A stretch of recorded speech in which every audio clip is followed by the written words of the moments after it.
Hello! Hello, Calais. My name is Notepad Anon and I write games for fun. So what are we doing today? Today we're hopefully going to finish up 0 Hour Squadron, a game about flying spaceships and blowing up. Feeling relatively confident today about finishing things. We've got a lot of the ships done. That's good. Ships done. Easy peasy lemon squeezy. We don't need to worry about any more ships. We have, right now, what we need to do is I need to finish up Starship Quality. Forgot about that. And then we want to do modules and weapons. And that means we are going to sit here and we're going to make a bunch of modules. We're going to make a bunch of modules. We're going to make a bunch of things. That is all we're going to be doing. Probably for the remainder of the stream. I don't know how long this will take. I don't know how long this will be. I just know that that's how things are going to go. As for some notes, I did finish up the factions. We've got the Imperial Mandate, the Provisional Reichstag. We've got the Democratic United Workers Front and the Free Guild. Of course, we also have the Imperial Legacy Movement and a little bit on Rangers and how they kind of operate. Not much, just, hey, there are PMCs now because they want to kind of be more official. But what's the basic gist behind Starship Quality? So, at its absolute basic, Starship Quality indicates how good is your ride. Most of the time, it's going to be pristine. It is going to be completely topped off, and it's going to be perfectly okay. Every ship here is considered to be pristine. For lack of a better word. That is how all of these ships are designed to be perfectly functional. Not perfect, not flawless. They all have their issues, but they are built to be fine. And you kind of see this is full price. Now, every time you fail to pay maintenance on it, or you were going to take another universal soak, which I'm going to add probably, the quality of your ride's going to go down. The problem is the cash value of the ship goes down as well, so it's harder to pawn it off. It's also harder, and everything, your hull, your energy, your size, your maneuver is going to go down as well. Effectively, your ship becomes infinitely worse the more damage it takes before it's like, well, I should just pawn this thing off.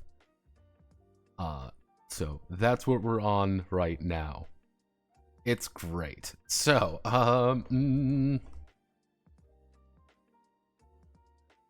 let's think. We want to do...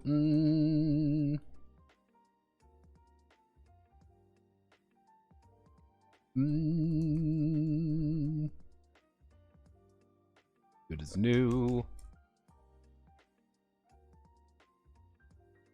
Let's do...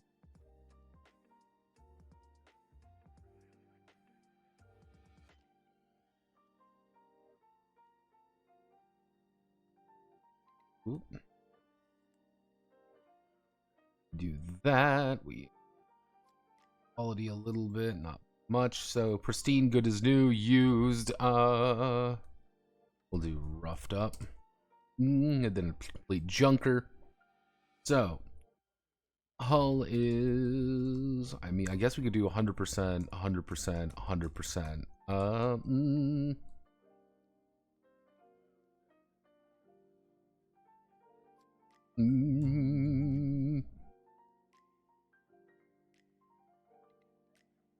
So actually, here's what we want to do with maneuver. We want to do that. We want to do that.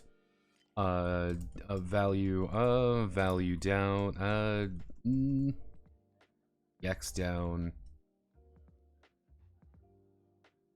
DX down. So if DX down means it goes from D6, D4 to D0, effectively. It becomes a star build, for example, going all the way down to a junker tier is going to be absolute trash. So, hull.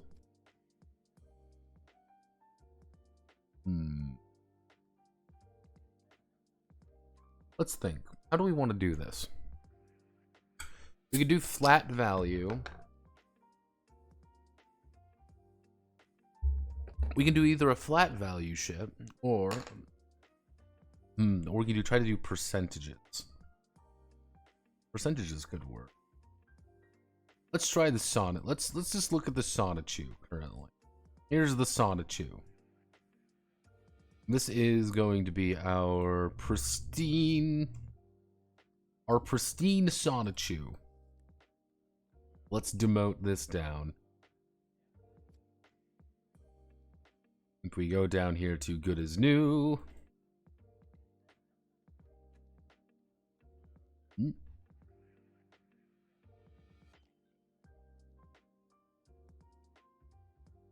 Don't have to worry about that. Used.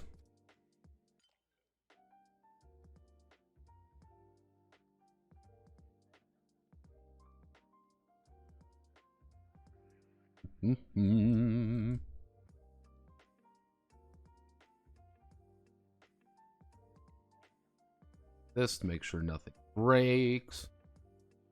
Used.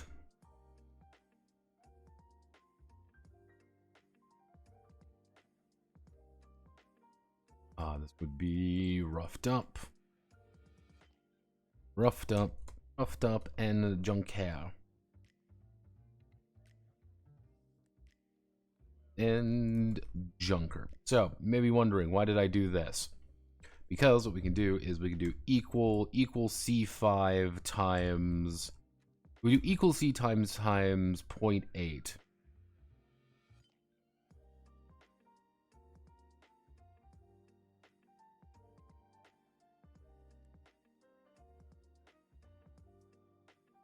We want to do pay special, just the formula.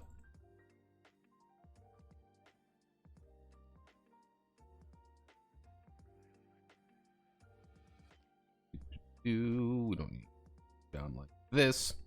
Don't have to worry about that at all. We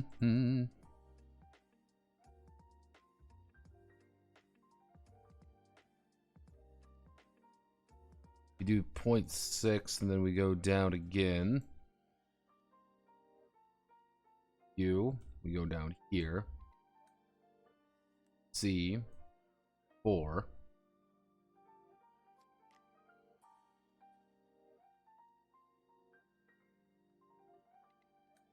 And then we do the absolute worst variety, which would be C5 divided by 2.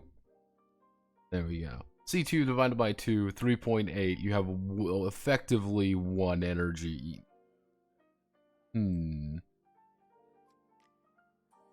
Your bot has died?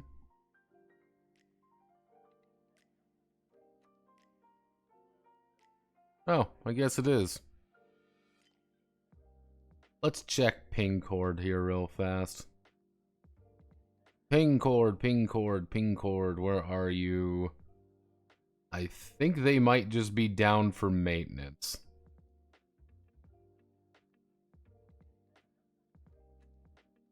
Yeah, Profit Bot is just down for maintenance.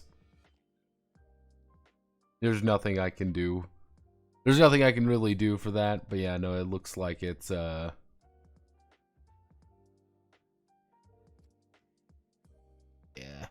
Nature of the beast. Discord Twitch bot. It's the bot I use for that is ping cord, actually.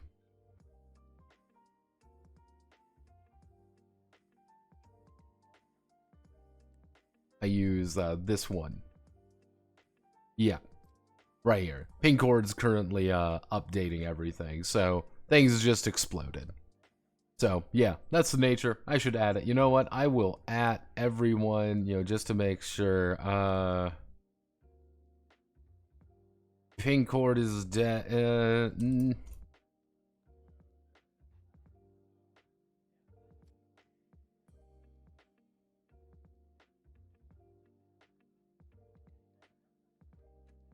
Profit bot is dead. Profit bot is dead. Here. Here. Profit bot is dead, currently streaming. There we go. We do that. The Prophet is dead. It's Jover. So let's see. We can do it this way. And this is one way of doing it. We have a lot more of an exponential drop in value. Alternatively, we could do...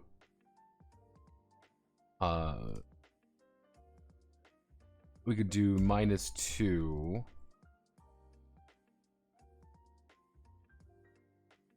And then we do the cash value as a percentage.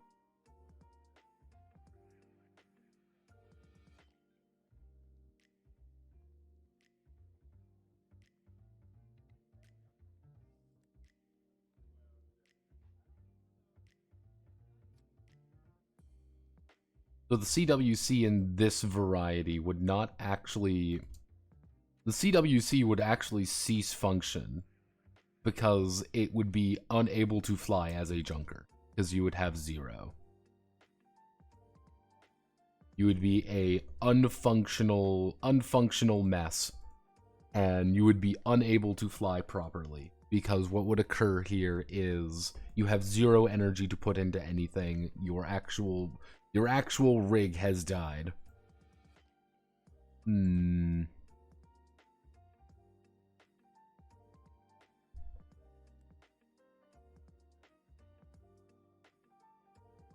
So if we do,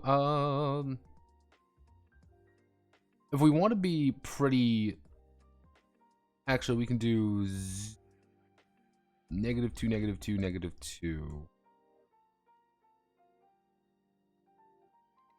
Actually, we do -2, -2. You still have all your size. If it's used, it goes to -3, -3, -2. Roughed up, -4, -4, -3. And then -6, -6, -.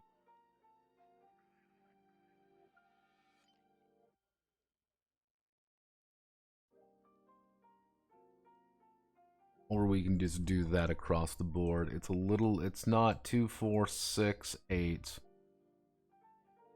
How many ships does that shut down?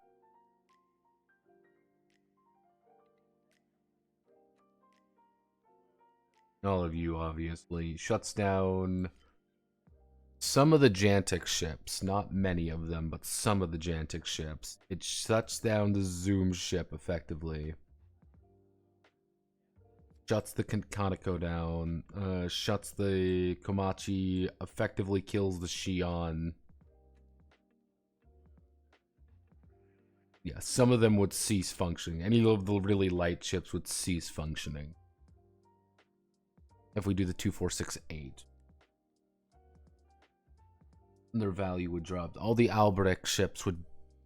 An Alberic ship can last a while. On the other hand, their value drops dramatically.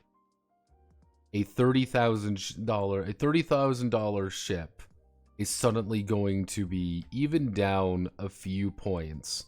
Down to like used. That's a -4 across the board. That's 11, 10, 9 with a 1d6 instead. Yeah, that's that ain't good.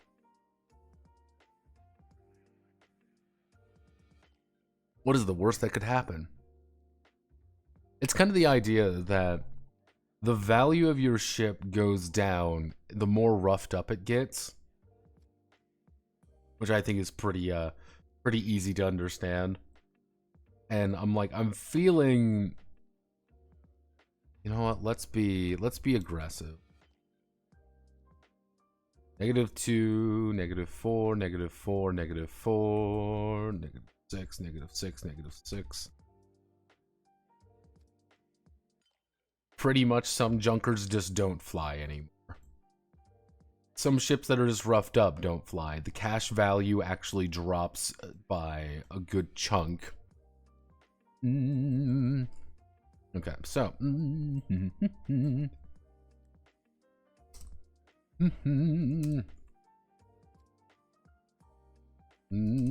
0 or below in hull.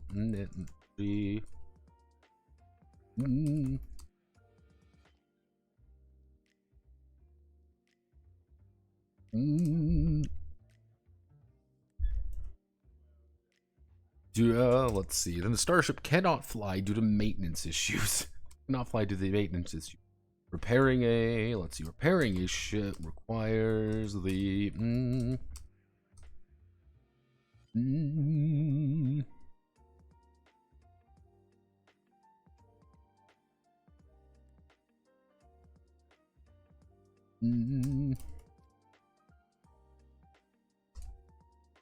let's see, half its cash value to increase it by 1 step. So if we want to, let's find a simple, nice ship worth a solid amount. So Alberic, for example, in Alberic Industrial, Alberic Siegfried, 30,000 pristine.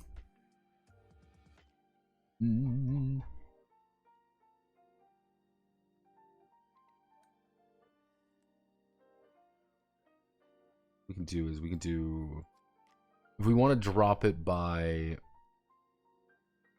we can drop it even more severe. We can do, actually, we can do 75,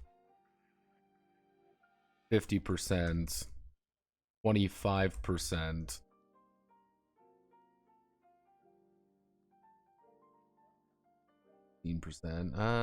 Or we can do the 20 if we drop it by 70, if we drop it by 25%, it'd be 25, 20. We do 25, 20, 15, and then 10. There we go. Well, we'll just keep it like this. It's not perfect, but it'll work. Let's do 0.6 times 30,000. That would be 18,000.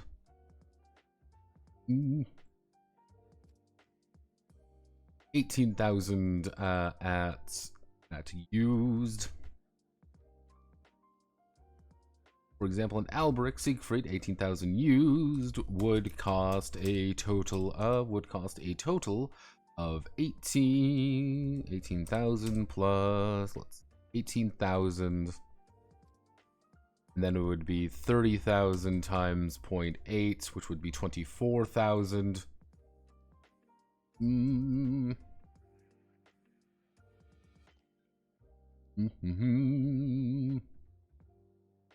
So that would be 9 plus 12.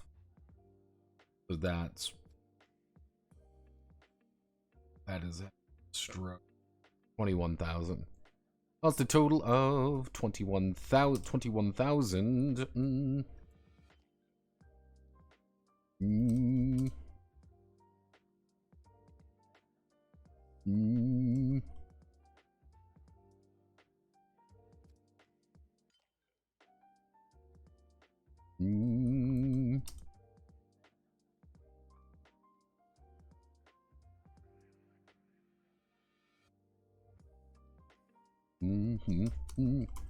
This Alberic Siegfried would cost a total of 21,000 cash.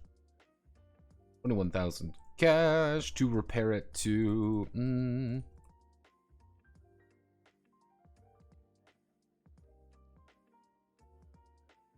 If you can get something on the cheap, it might be easier for you just to repair your cool ship. If you have a ship you like, it might just be cheaper to pay for it. Pay it for it to get repaired up. But if you start hitting down here to the roughed up, the value of it drops pretty significantly. Trying to repair a roughed up ship to pristine condition is nearly impossible. Actually,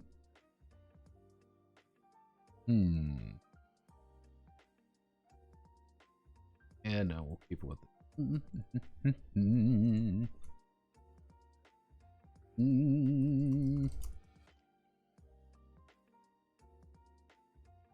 Let's see. Should a ranger feel?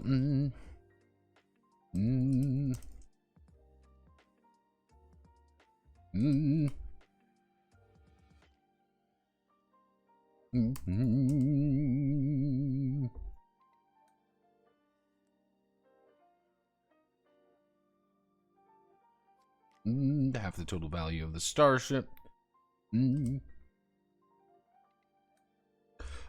may seek a buyer of more actually, no. Should a ranger feel compelled to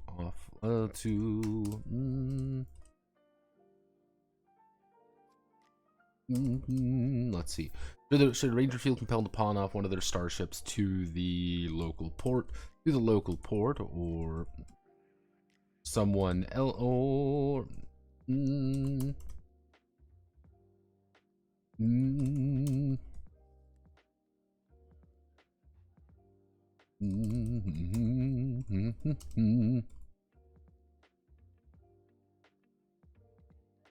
they will receive a percentage based off the buyer. Yep. Hey, generally speaking, they receive a percentage based off the buyer Da da da da da.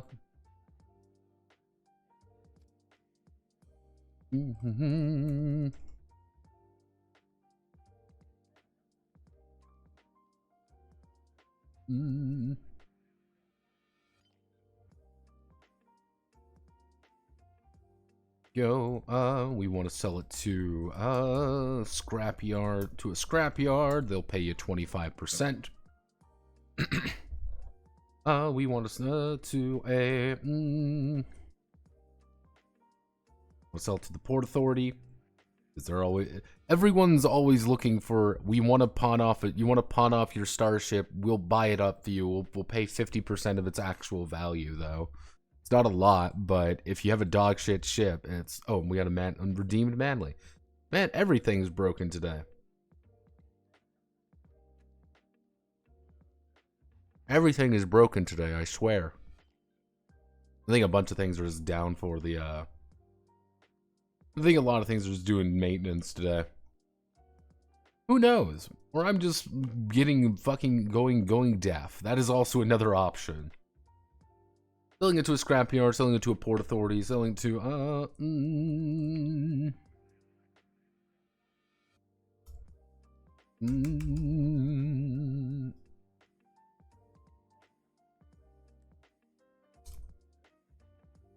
military surplus. They'll pay a 65% for it. Everyone's always looking for an extra ship to go off of.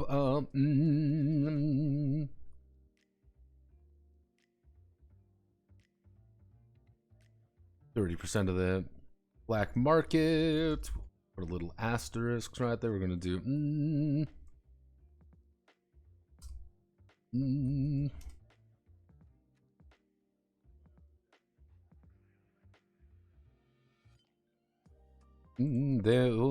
let's see. On other starship, they'll receive a percentage based on the buyer. They must have the legal transponder codes.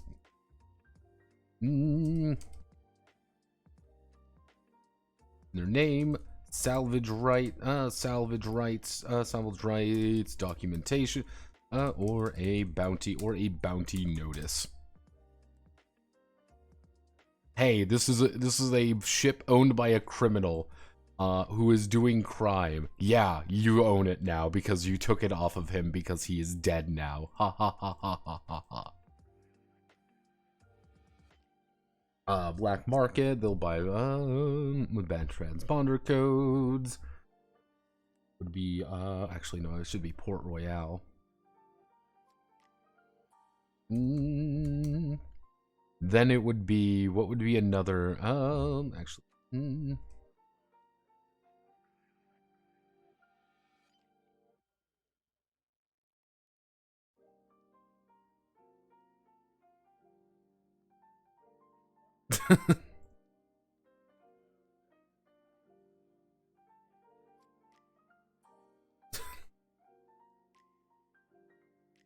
There we go.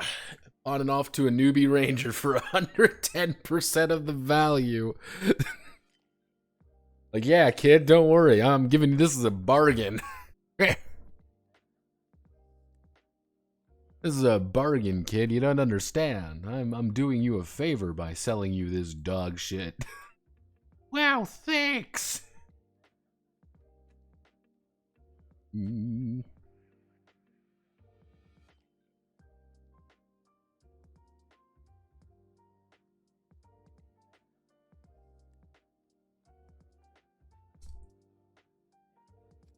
Yeah,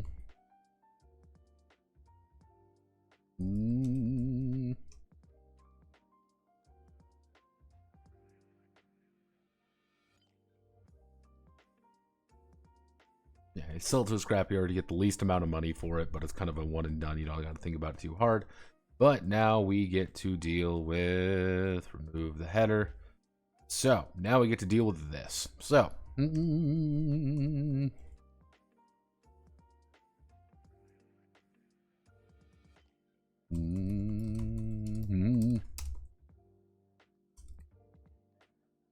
outfit their starship with a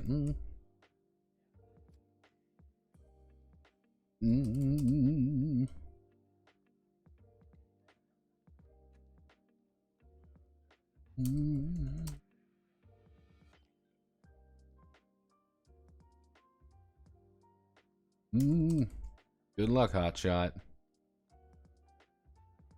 Yep. Actually, should remind me because we're gonna go. We're gonna go all the way up here.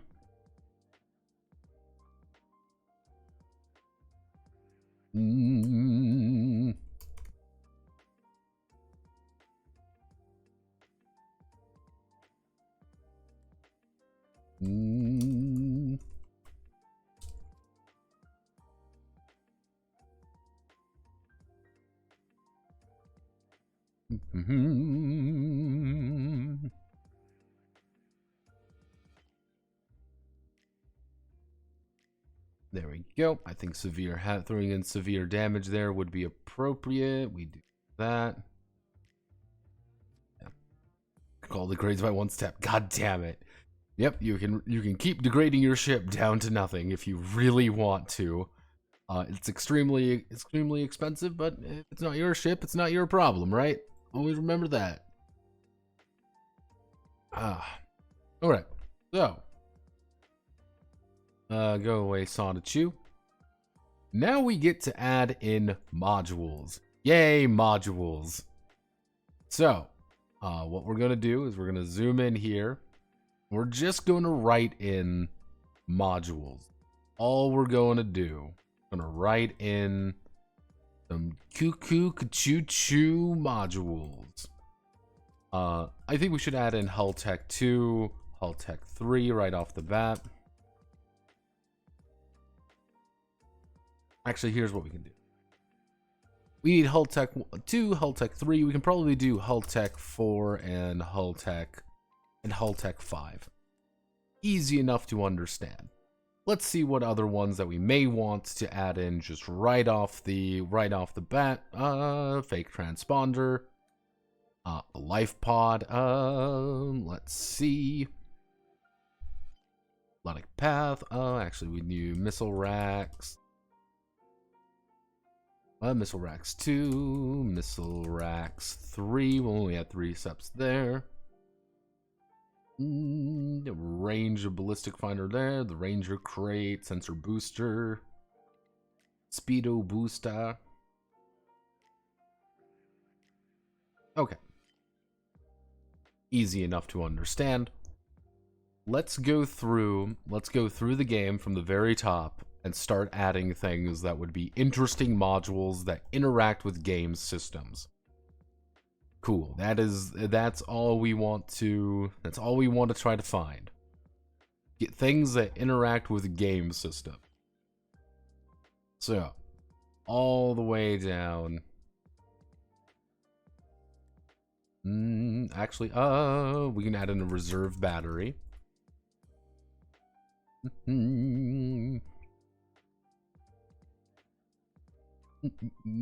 Actually, virtual intelligence. Via intelligent assistant. Virtual intelligent assistant.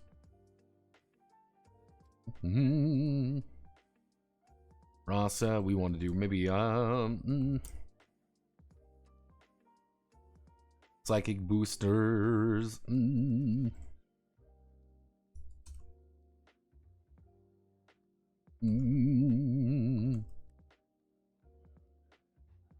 Emergency life support pod. Actually, emergency.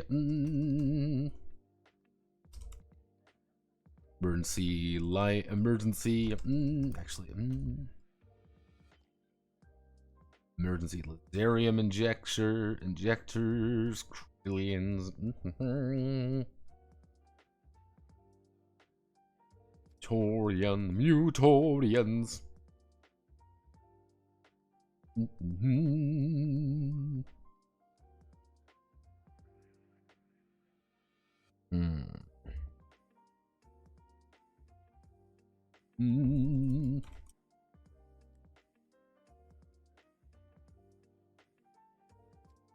Fuzzy Dice, Karma Rider, Emergency Repair, Perfect Warrior, Fifth Dimensional Spark.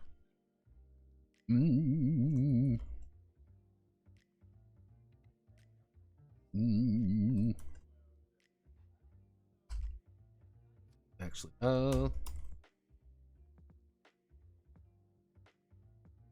you know, we can add in the golden core.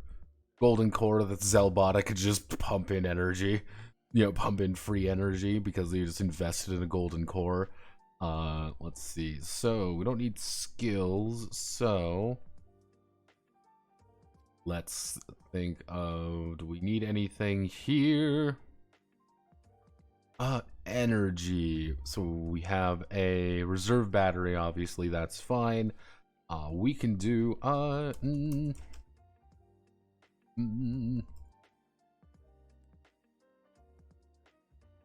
freight canister. Freight. Let's see. Freight canister. Freight deck. You just have freight in it. Actually, side jets. Gyro jets. Let's think.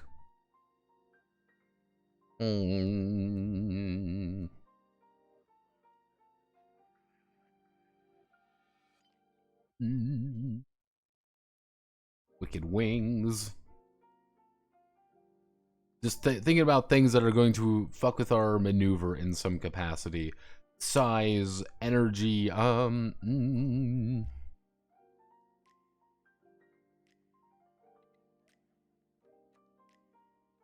overclocker.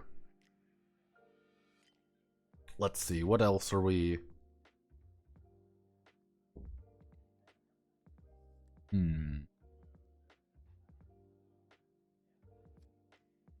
Okay, we're not worrying about weapons yet.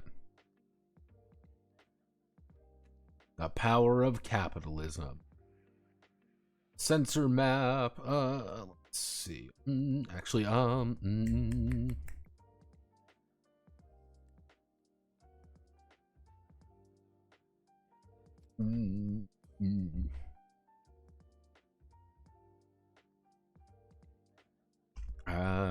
what do I want to do? We want to do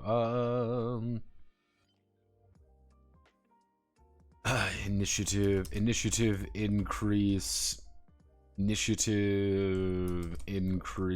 but issue, initiative.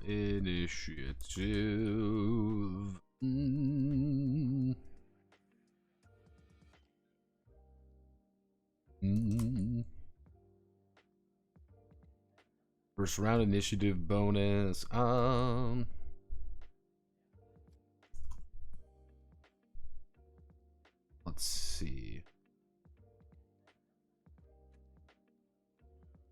more energy because energized systems. So shields. Actually, we can do not a pop shield. We would want to do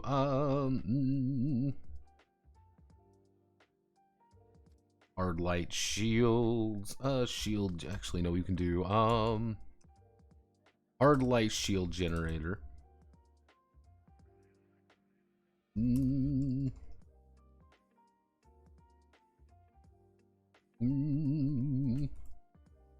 Phase light shield generator. Natural psychosis. Actually, we can do bounce shield generator. We have a bounce shield.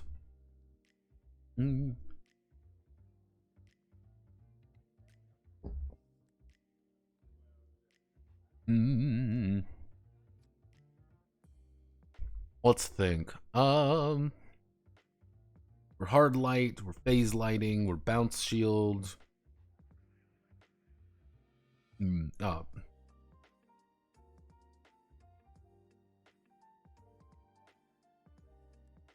we go. Micro explosive shield generator. Cum drive. We already got our edge. We want to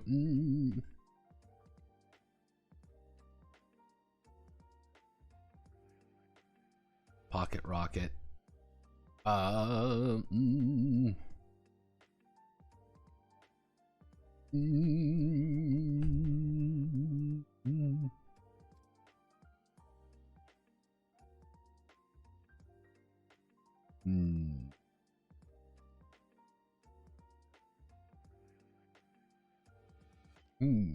What would be another fucking awful innuendo? Ah, God, I can see it.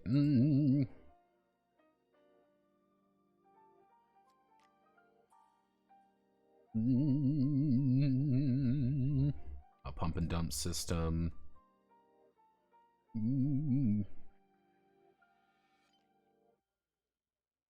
Nightstand. Then we have an engine. Actually, we can do a skip drive. We can do a skipper. We can do a skip drive.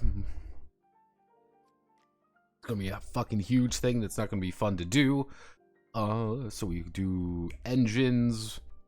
We would then be using engines to do what? What else can we use? What else can we use engines for? To move.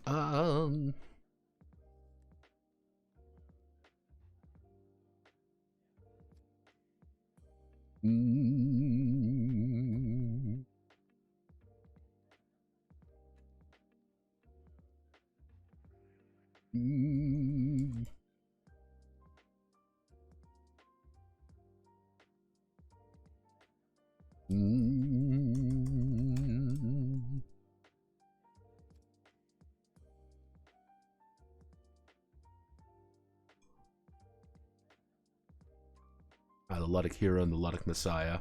The Messiah drive, alright. Don't worry about that. Weapon ranges. We can probably do range finders.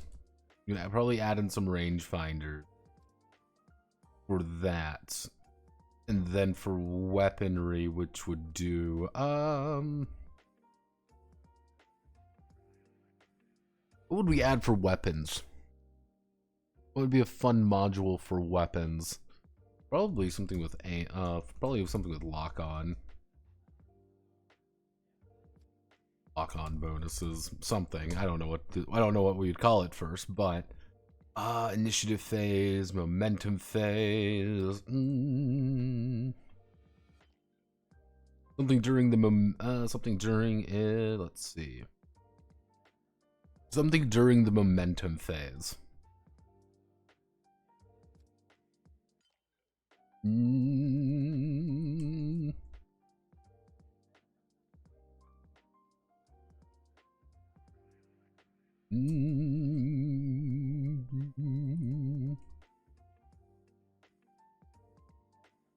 Final thrust system. You get that extra.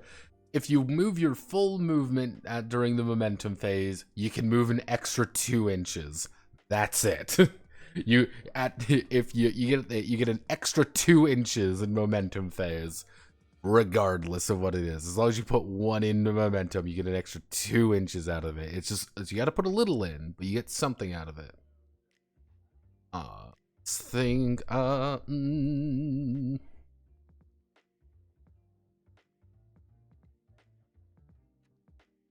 actually,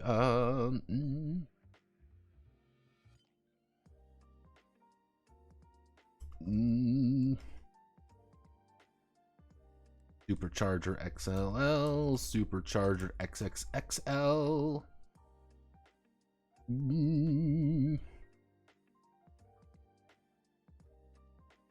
Then we do the overcharge phase.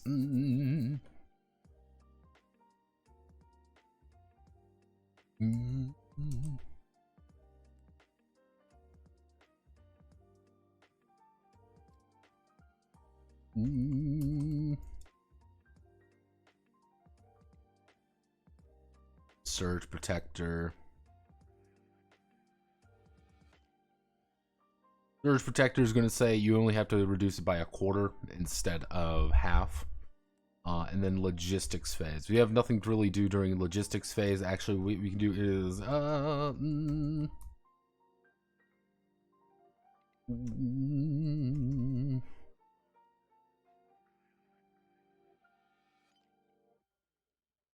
self-repairing system. Emergency guide lights. What would be another good one? This would be good.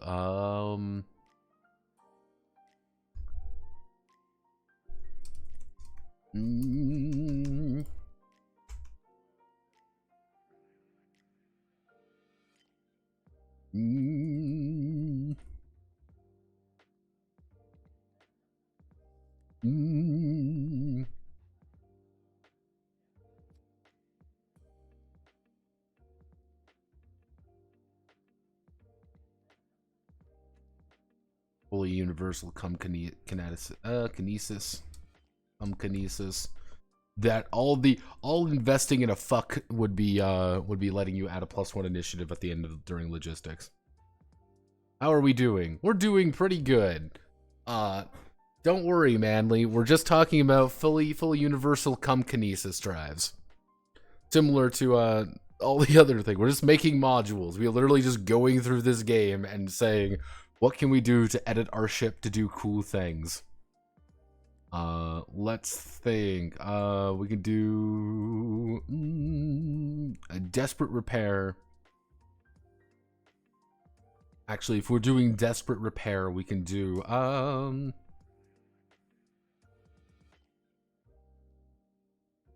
actually no, we can do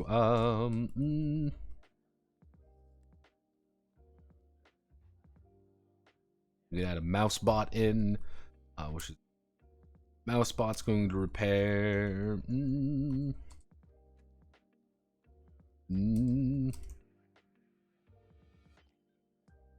Oh, he's going to be able to repair something full burn.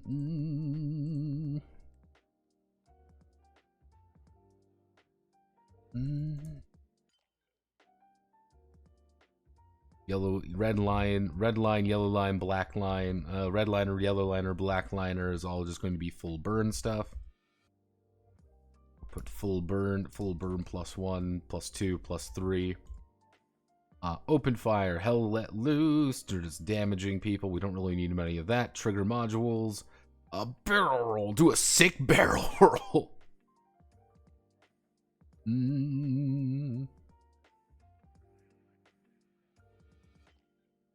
Do a barrel roll. Fox. Maybe I should just make this a Star Fox game. Sorry, everyone. I'm going to rewrite all the lore to make it Star Fox. Because that's what the people want. That's what the people crave. Electrolytes. Charge pop drive. Cherry picker, which is going to be a pop drive +1.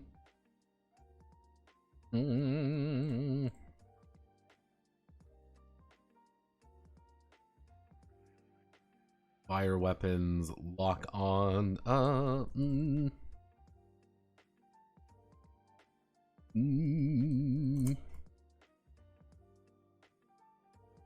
Tail rider. If you activate your tail rider, that means you're gonna be able to move with lock on target.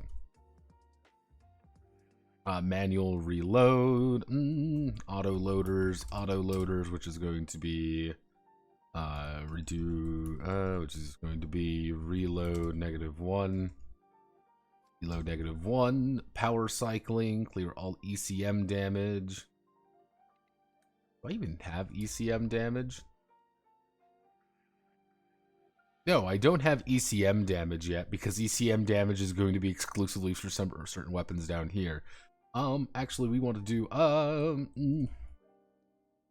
power vent, ECM clear all active clear all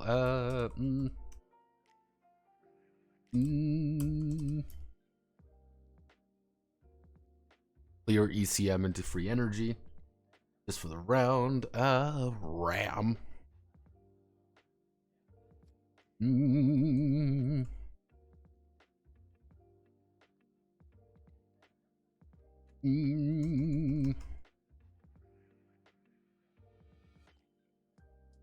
Don Quixote is going to do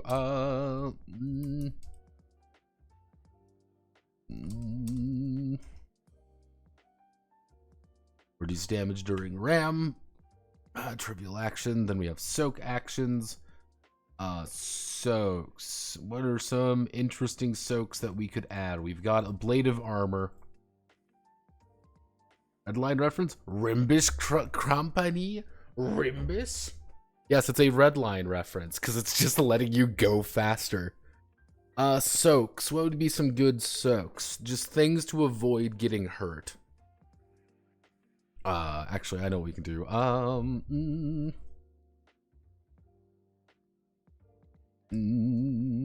Actually, we can do scramble launcher, which is going to be missile damage reduction. Going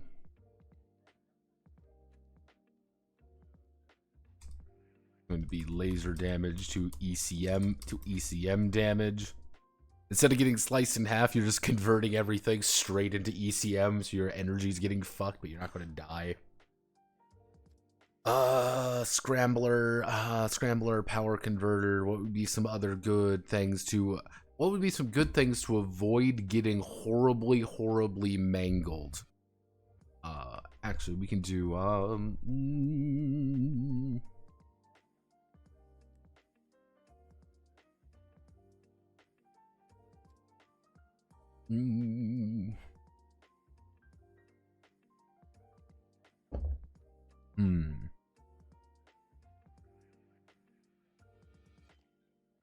active protection. It's kind of the idea with a soak is all damage is effectively you don't roll to hit. You roll to see how much damage you do. If you are within range, you're going to roll to get fucked up. What happens there is that since that is the case, you're going to have to take soak damage. On the other hand, so in a very basic way, let's say I take 10 damage. I could say, okay, I've taken 10 damage. I am going to say, hey, I want to do cosmetic damage. That's my first soak. The first soak is going to be cosmetic damage. I have reduced all that damage down by 2 because I rolled a 2 on my d12. Well, I don't want to take that 8 damage. Well, I'm also going to say dismodulation. One of my modules breaks. That's it. I've reduced all damage to 0. On the other hand, I've taken a little bit of cosmetic damage, and one of my modules is broken. Zam, this is bad. It's effectively every round you should be doing evasive maneuver, because evasive maneuver can save your life. Some of the ones that I already have for that is like ablative armor is one. There is, I guess we could put in reactive armor. Just doesn't break. You just break your armor. Here you get a couple active uses of it. Reactive armor. Let's think. Hmm.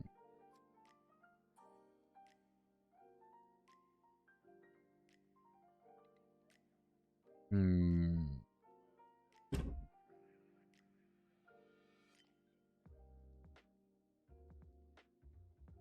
Hmm.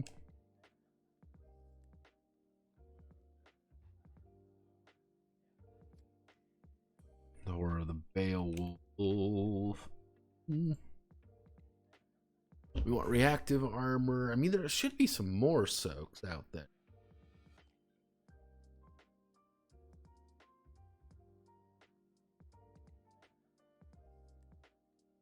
Trigger soak adds in. I guess we can stick with reactive armor for now. Come up with something. Right. Don't have to worry about any of this. Actually, if I want to do a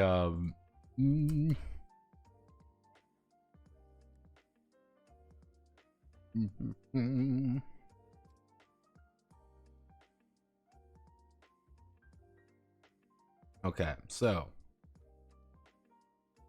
we're going to select all of this.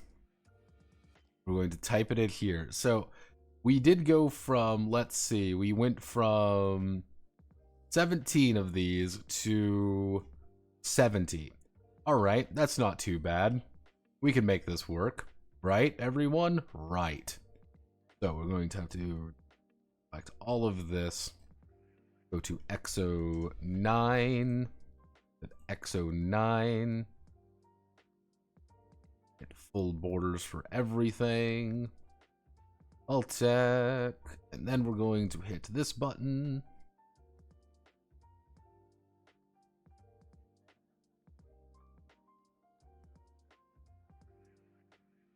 Ah, I see. I see what the issue might be here. We're going to do this. So, first round initiative bonus. We want to do let's do hull tech. Want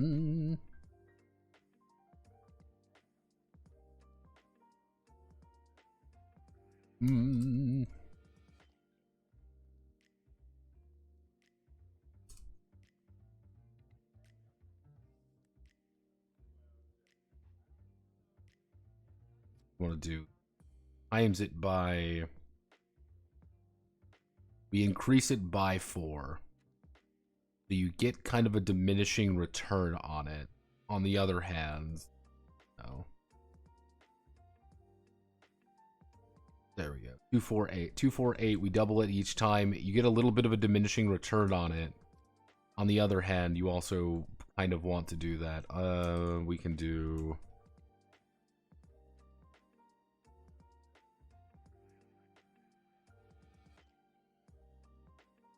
So we would increase it by 4, and then we would increase it by 4 again.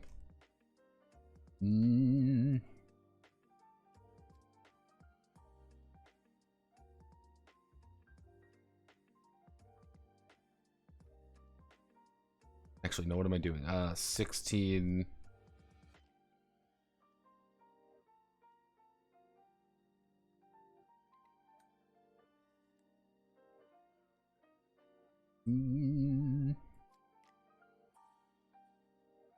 Five.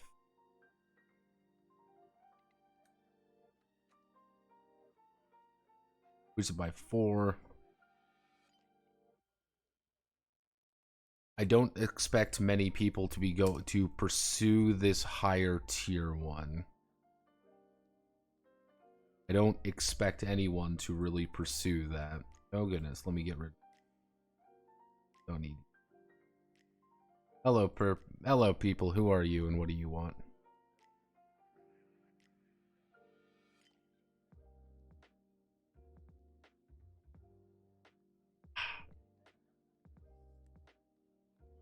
Okay. Back up here. First round initiative bonus. What do we want to call? Nice. So good luck and good night. Good luck and good night, Manly. Get some sleep there, brother. First round initiative bonus. I want to do, what would be a good first round initiative bonus? This would be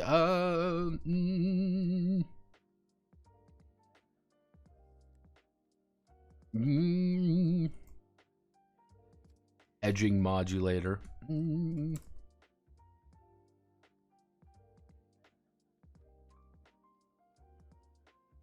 Mm.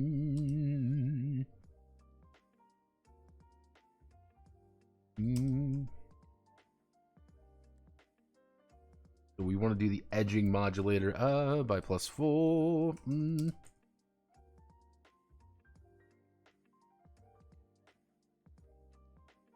Mm. Initiative increase. Mm.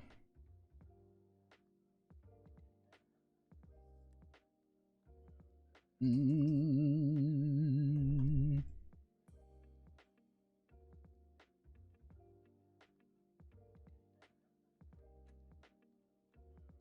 Mm.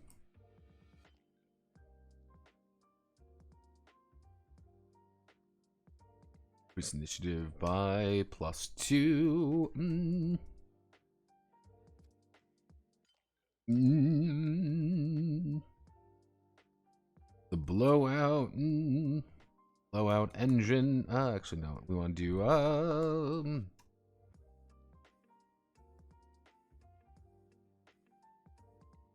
mm.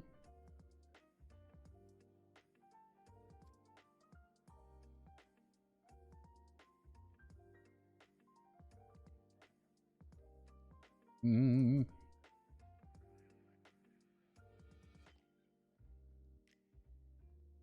Future Unitech transport actuator.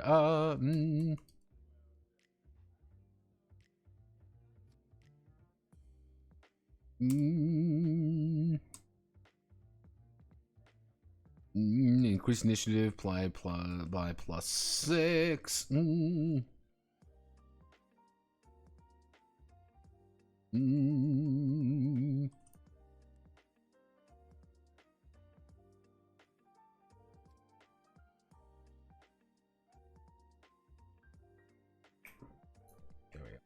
The idea of the future Unitech transport actuator is that you're going really fast, but since you have 0 edge, you cannot steal initiative from anyone.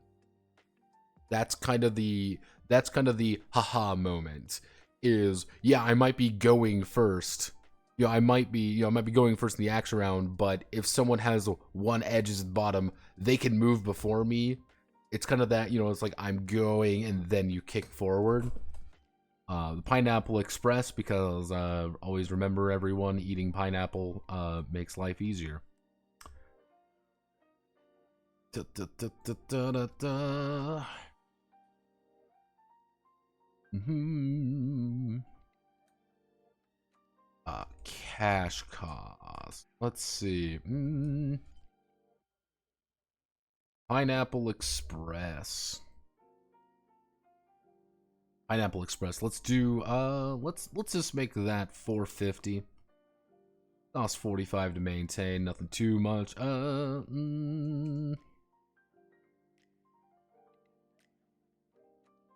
25, 1250 for each edge invested. This is going to be 600. 600 doesn't seem like a lot. The edging modulator is, we're going to say, edging is going to be pretty small. Buddha is going to be pretty small. The Pineapple Express is going to be pretty small as well. Pineapple Express is going to be pretty easy to maintain. The edging is only going to require 1.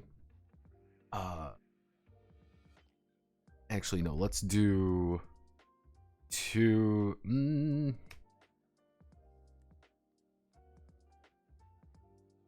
There we go. You're spending a little. You're spending more space on that more than anything. Oblique armor, auto loaders. We'll do 2 energy, and it's going to be 2 size. I'm using the, what is this called? The reload action. Oblique action. Manual reload when you oh, that's not how that's supposed to look. There we go. When manual, let's see, when manual reloading, when using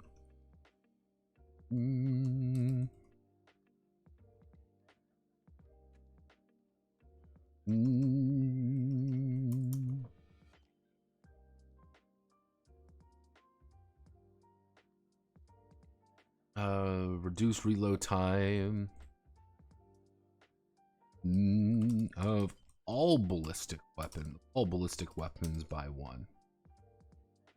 Yep, and we're going to say adding in some of these is going to be 550. Going to be 500. Let's bump up this and this. So you might get a lot of value out of it. You might not get a lot of value out of it.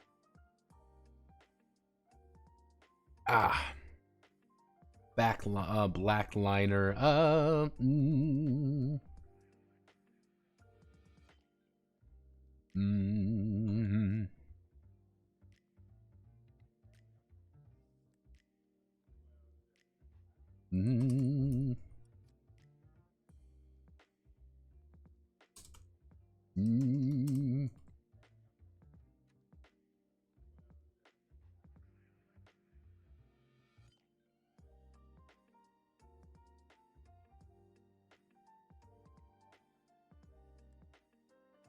You pay a little bit, you're not getting too much out of it. It's a very situational thing.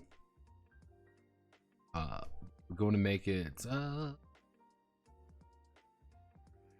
but if you want to get the hell out of Dodge real fast, black lining is not a bad idea. The bounce shield generator. Bounce shield is going to be pretty fucking expensive to get. It's going to be big too. We'll make it 5.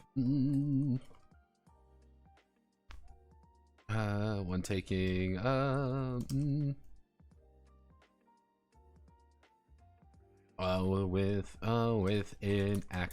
an active shield, with an active with a powered shield system.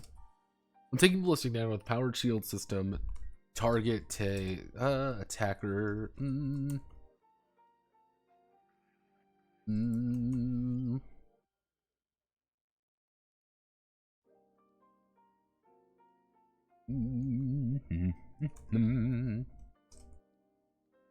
Takes damage reflected back. So it's pretty much you shoot someone there, and it's like you take the damage immediately is reflected back.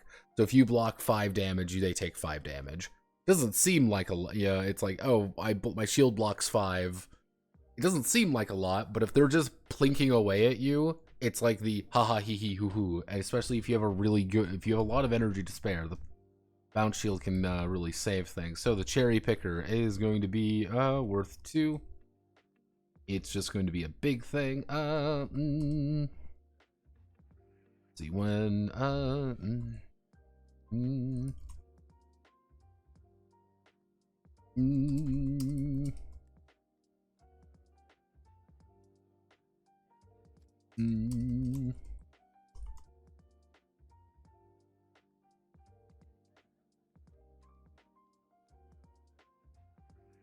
there we go. You add +4 energy to the pop drive. This is just going to be 1200. Doesn't seem like a lot, but it's it lets you get out of dodge faster. Actually, let's make that only 4. Pretty cheap to maintain. Combat data recorder. It takes up what? It takes 1, and it takes 1 for every round. Actually, I'm going to take 4 for every round of combat. This is active at mission end. Gain 1d6 times.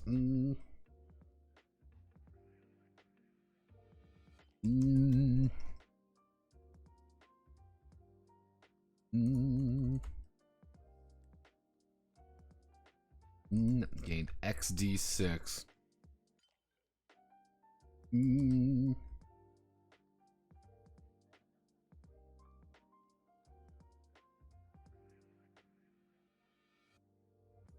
No, gain xd6 100 cash. So if you keep it on for 5 rounds, there's a chance you get paid 30. You get paid $3,000 there's a chance if you keep it on for 5 rounds that you'll get paid a good chunk of money. You might also get paid $500.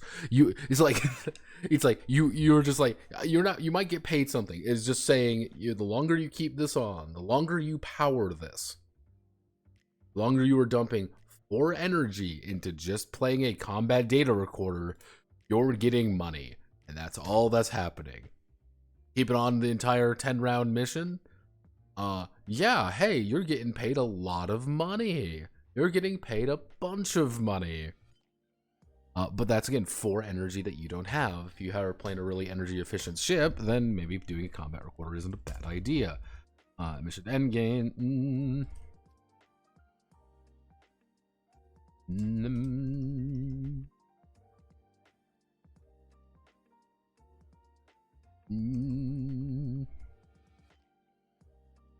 Costs a lot of money to set up, but hey, you'll make it all back, right?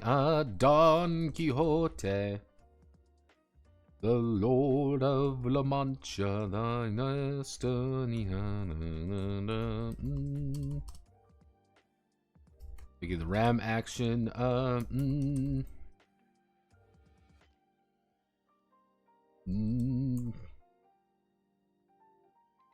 Reduce damage taken to only 2d6, and the Don Quixote is only going to cost $650.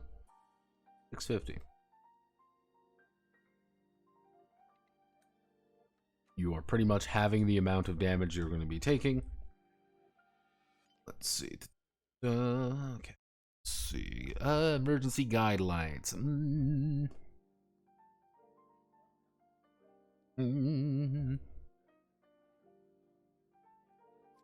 Where's emergency guidelines? Is right during the end.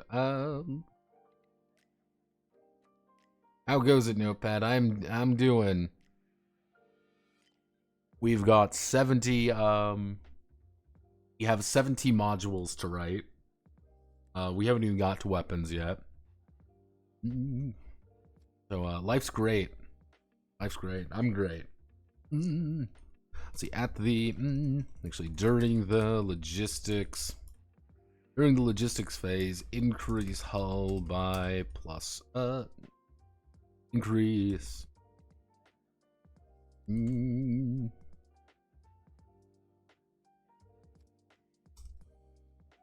increase initiative by +1. You just go a little bit faster. Actually, no, not a no. We're going to make you.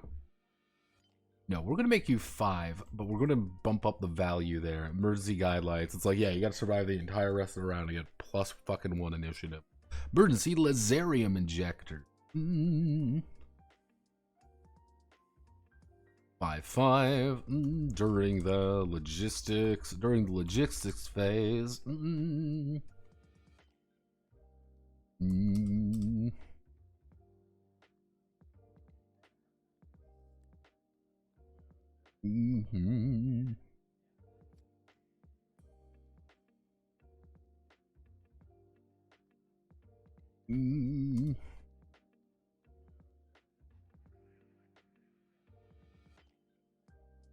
As good as new, and of course this is going to be prohibitively expensive because we don't want you surviving. Fakes transponder, final thrust system.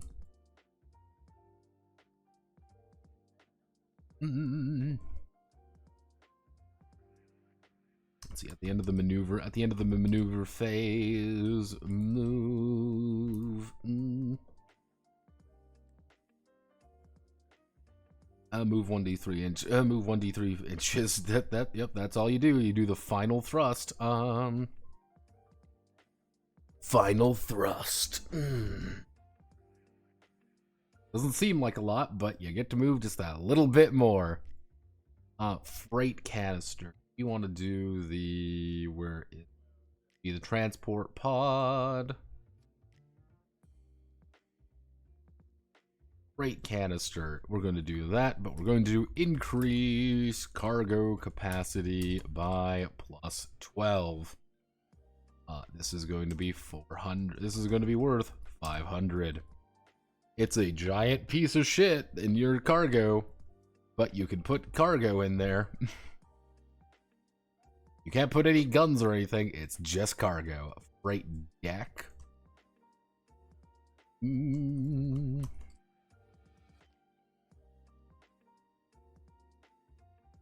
Mm. Yep, 10 hole space in your ship, and you bet you get to add a bunch of free cargo. But Notepad, that doesn't sound very useful. Why would I ever want to do that?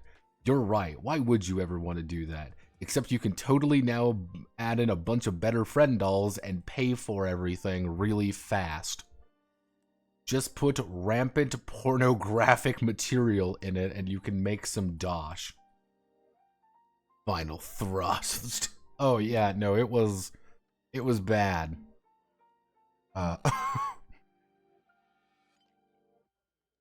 Yeah, for full universal cum kinesis. Let's see. How do I want to...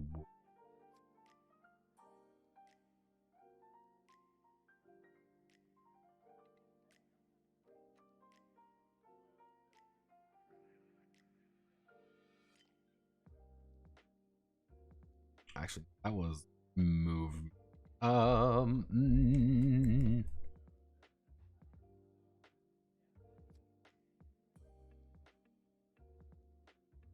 Mm.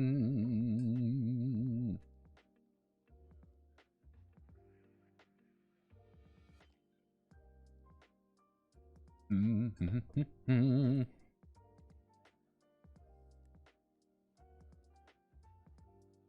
Mm.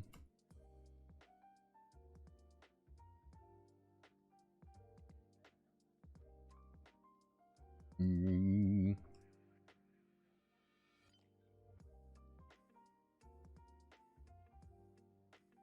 Mm. Actually, no. Full universal cum kinesis was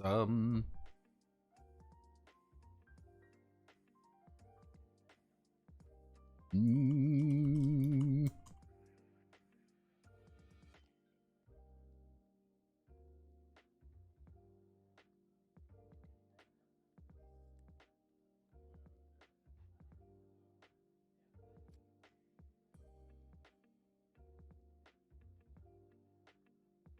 Mm. Fuzzy dies. 0. 0, 0, 0.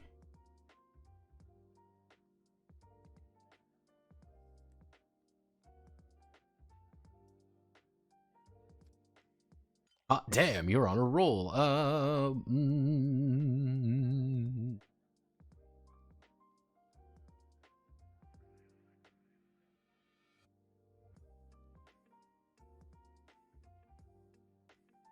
Mm.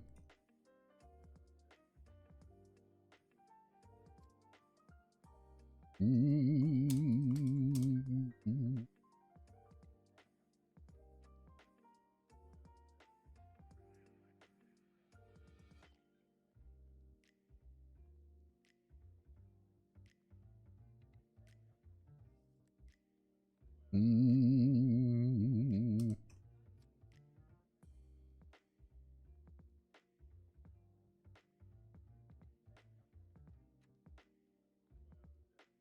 25 credit. Yep, once per combat, you could buy fuzzy dice. Mm. Oh, we'll put it down to 5. Yeah, everyone. I want everyone to take fuzzy dice. Golden core. Golden core is going to take 0 energy. It's going to take up 6. Mm. Mm. May power the golden core. Mm. Mm.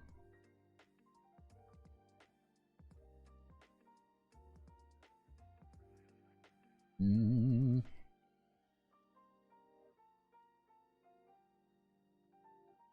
1500.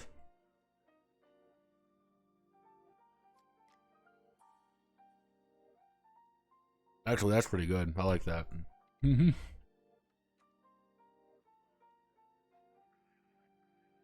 Actually, at the start of the round, roll one.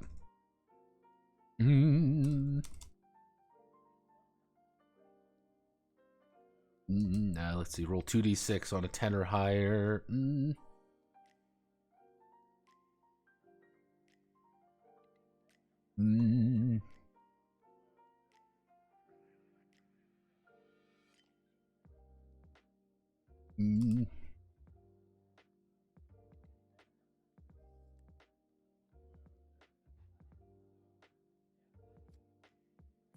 There we go. hot.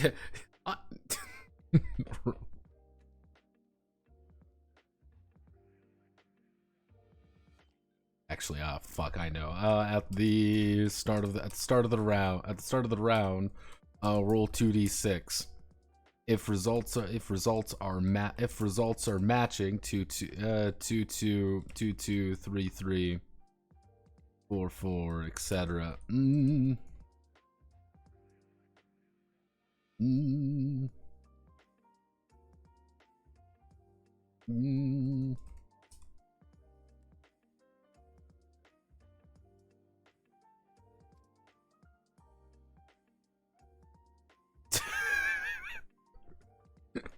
Welcome to the fuzzy dice life, where you just gamble and lose initiative like an asshole. Let's see, gyro jets. We do 3, 4. Gyro jets were supposed to be a maneuver. Actually increase maneuver by +1x, +1dx. Actually by +1, +1dx. Hard light shield generator. 3, 3, 5.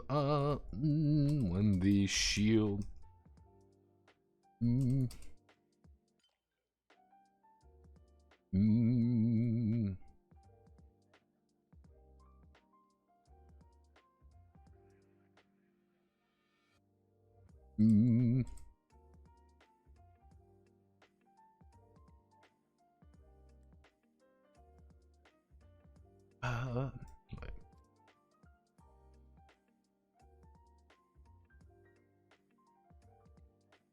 Prohibitively expensive. Effectively, what this should do is, instead of every shield system reducing ballistic damage by 1, investing in a hard shield generator. Actually, we should make that we'll make that even more expensive. Investing in a hard light shield generator reduces it by 5. So instead of needing to spend 10 energy in your shields to block 10 damage, you can block 10 damage with 2 shields. It's very expensive and it takes a lot of research, it takes a lot of time out of you, but hey, if it works, it works.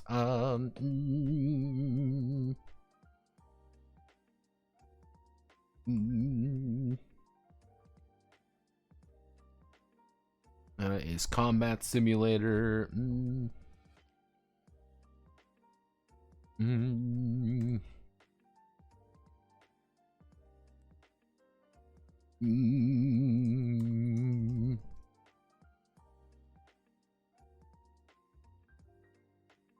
Yeah, when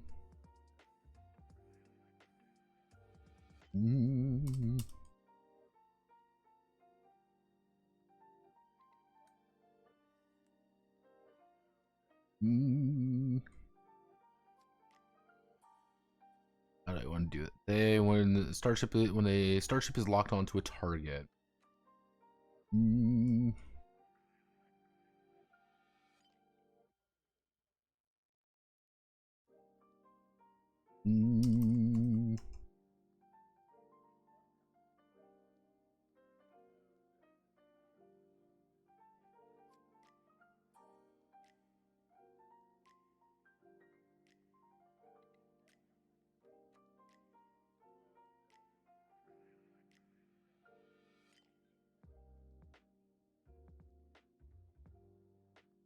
There we go. Luddic hero. Let's find the Luddic path. So the Luddic hero would be 3. 3, 2. into contact with a when coming into contact with the target, destroy ship, deal 20d 12 damage to target.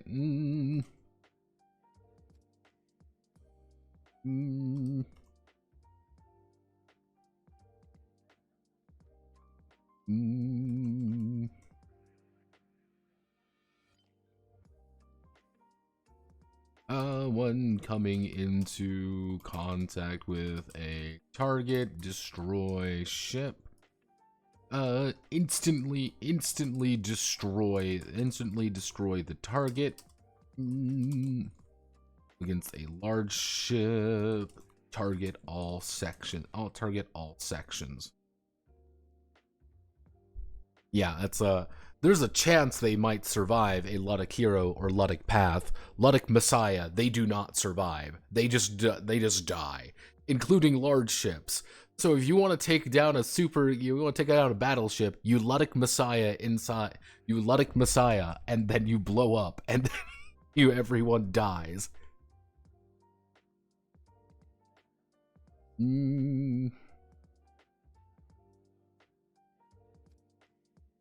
Add 2 laser damage to a weapon's attack for the means of bursting shields.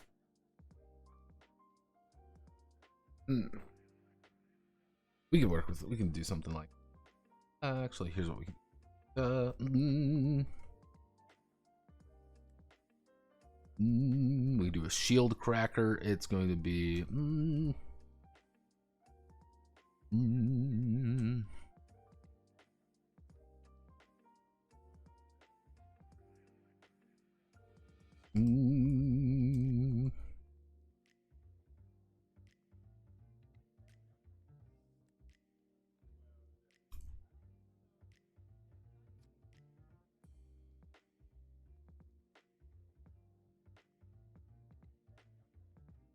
This is the prohibitive part right here. It's a shield cracker. All laser weapons deal 1 ballistic damage against shields. Just 1 ballistic damage.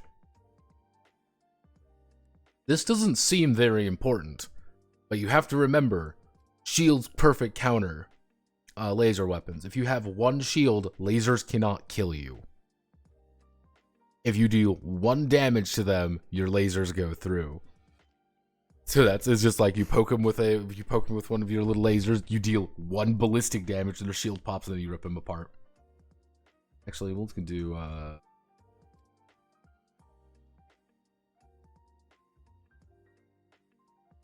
we'll do something a little bit odd amount.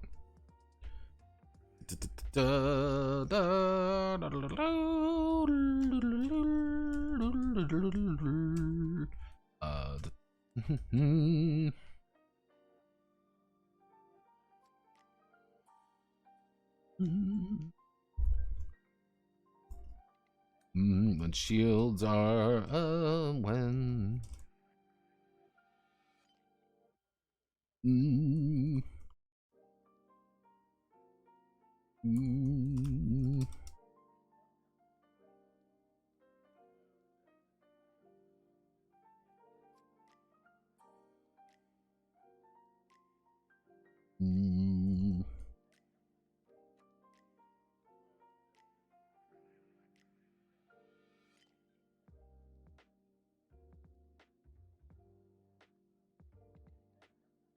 be a horrible human being. This could be really funny because 3d6 ECM damage, to give you an idea, 3d6 ECM damage is 3d6 actual energy damage. So it's like, okay, you've taken 18 energy damage, you are sitting there doing nothing now because let's do 4, 6. We want to do 330, and then we want 660.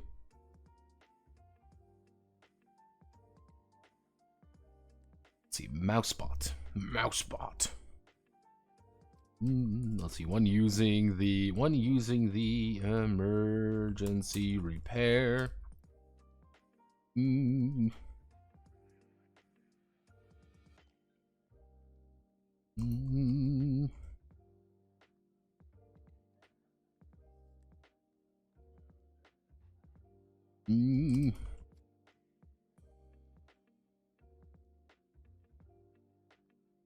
He's so cute. He's also incredibly expensive. Mousebot requires 1 energy. He takes up 1 space. Where did I put the one night stand?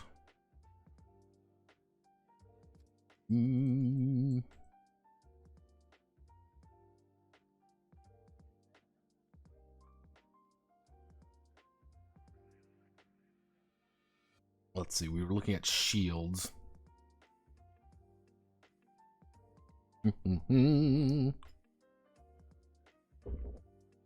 We were looking at shield. Then we wanted to do something else. So okay, actually, one night stand. We're gonna do 2. I'm gonna do. We're gonna do 1.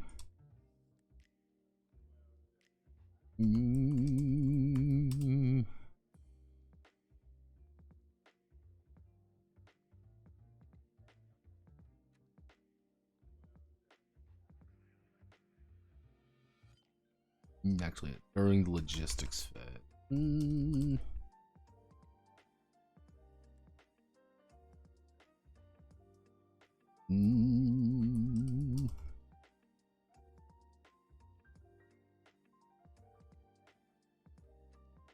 Overclocker.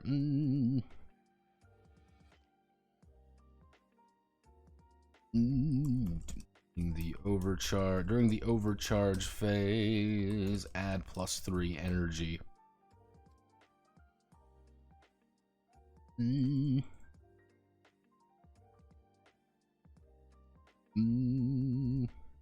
Actually, no. No, during the we want to do during the momentum.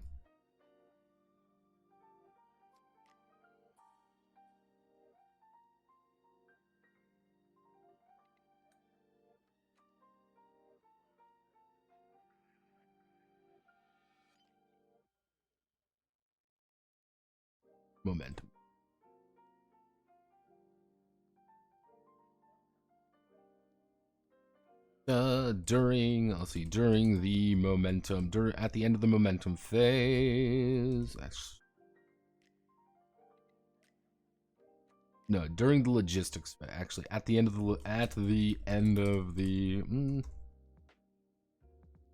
logistics phase, subtract hull for equal amount of energy. Subtract hull for equal amount of energy. I'm just gonna make that straight 1,000. Phase light.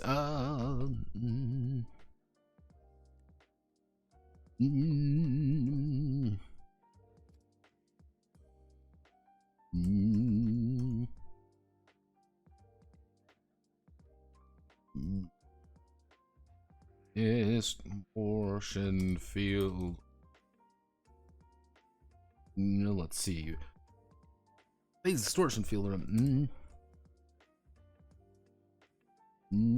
If their shield system is powered, all weapons targeting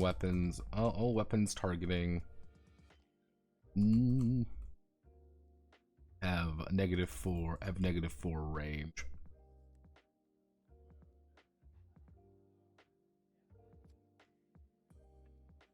Doesn't seem very useful until it's like, hey, you have -4 inches if you're trying to target me than what you actually are, right?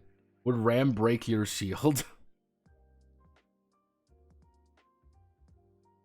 Would ram break your shield? That's actually a good question. Let's see, does ram break shield?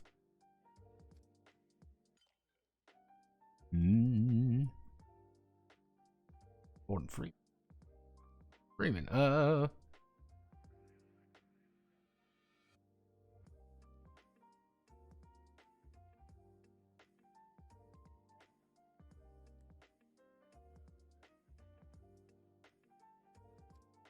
There we go. Ignore shields. Again, psychopath energy. There we go. I think that's a pretty reliable thing to think about, isn't it? Like, yeah, no, ramming just ignores all shields, ignores everything, because you're just slamming your ship into them. That's why you pick up a Don Quixote, and you pick up a Don Quixote and a ram head. Again, all you do if you want to do a ram build, you pick up a Don Quixote, you pick up a ram head, and you invest in as much armor as you physically can. Because if you invest in as much armor as you physically can, and you just hope, because you're gonna take a shit ton of damage, but you slam into them, you take a bunch of health, like and you just start soaking shit as much as you can, and then ta-da, you've managed to cripple an enemy by breaking them in half. But let's see, a pocket rocket.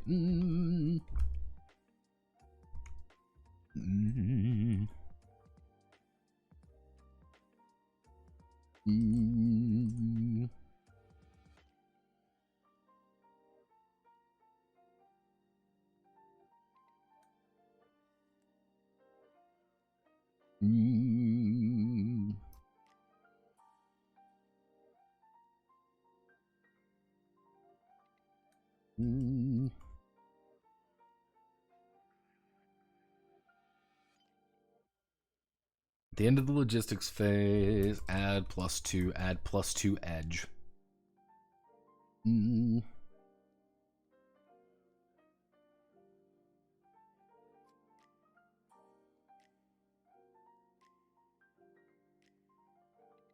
Because if you get a pocket rocket, the idea of the pocket rocket is you have to, if you get a pocket rocket, you have to keep it there as long for the entire round. It doesn't do anything else. But you have to keep it powered. If you keep it powered the entire time, you effectively get 2 free energy. You get 2 free energy to your edge. You'd be like, why don't you just put edge in your pocket rocket? That's the thing. You add +2 edge. You add +2 edge, but you still get all your energy back.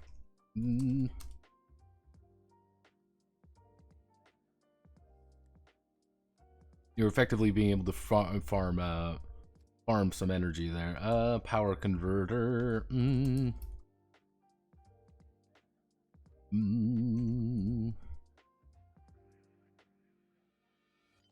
see.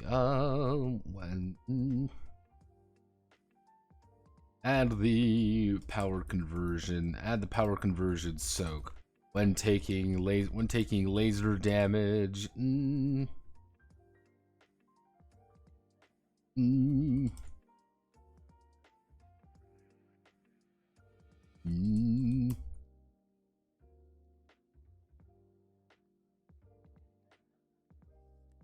Convert all laser damage to ECM. Let's see.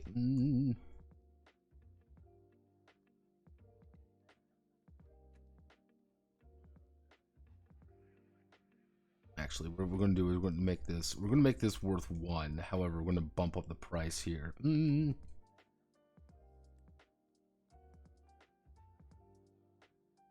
At the end of the logistics,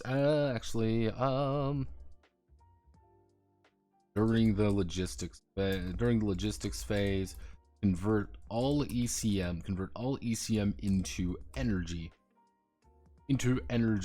for the next round.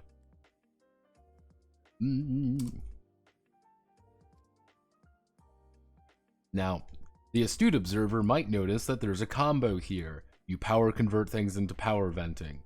The problem is this is a lot of investment. This is 13 power. You are effectively saying, nah, I don't want to do any of that, and then you're gonna kill yourself with ECM damage. Power vent's kind of a gamble play. Yeah, I'm bumping down to 7. It's kind of a power play, but if you can do that, you can power vent yourself. You can then convert all the ECM into energy, which is fucking nuts. Psychic boosters.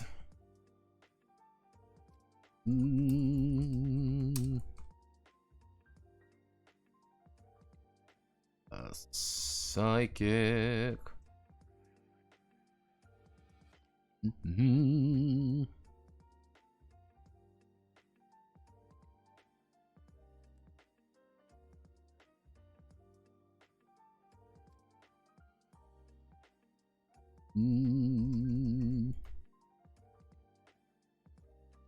call them refresh, recover. Price per recovery.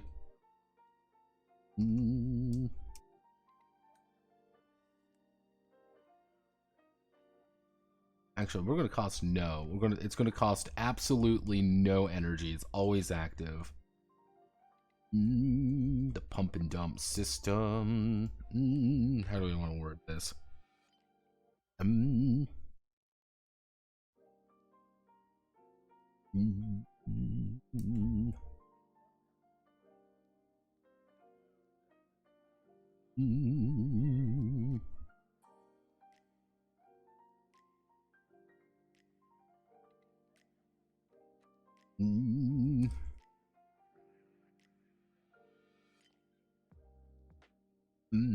Actually, may convert.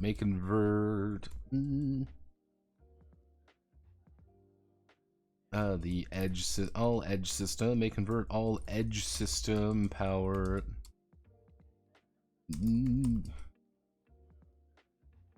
Let's see, may convert all edge system power to the pop drive during the logistic phase.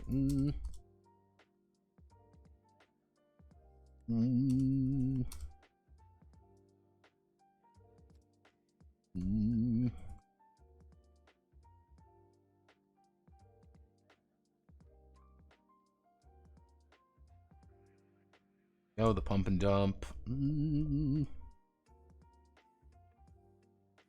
I think we could probably.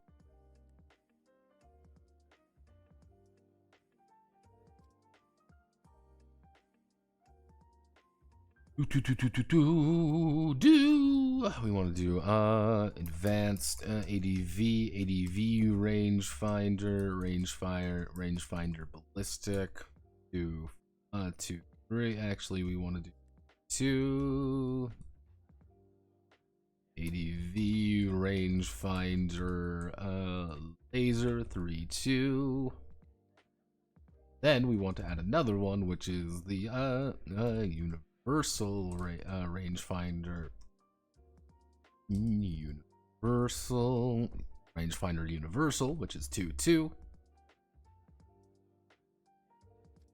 We wanted to increase range of all ballistic weapons by +3.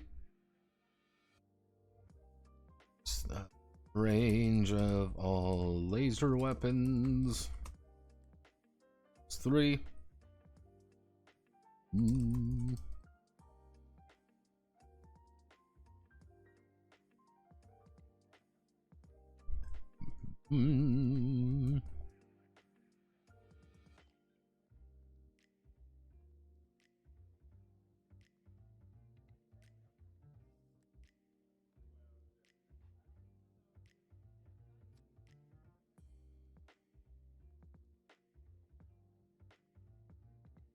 Reactive armor.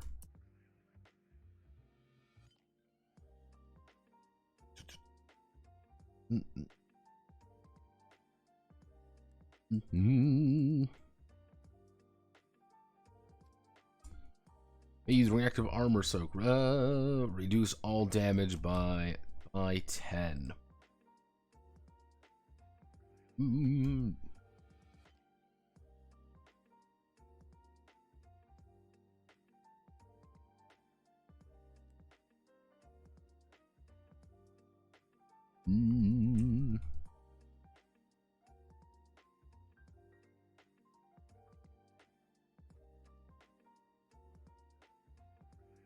Red liner. We want to go black liner. Red liner.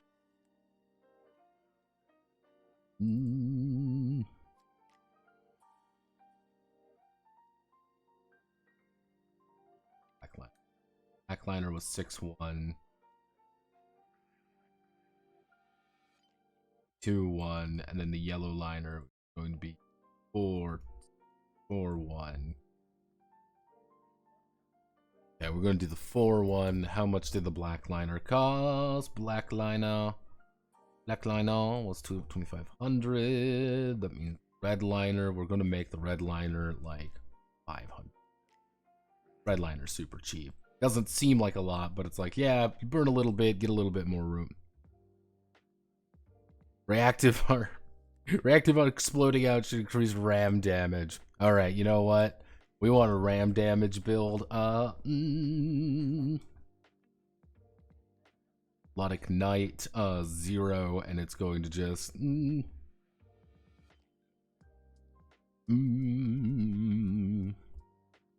I'll say it's going to cost 3. Let me find Luddic Messiah here. We want to do... when making the ram action...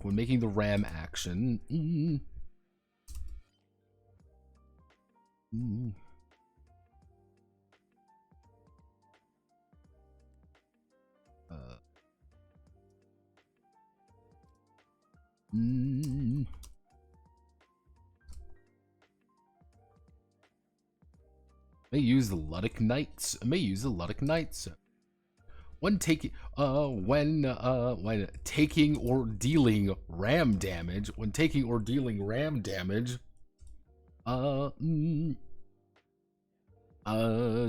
2d6 damage to the target. In addition to joking 1d6 damage. Damage Luddic Knight. There we go.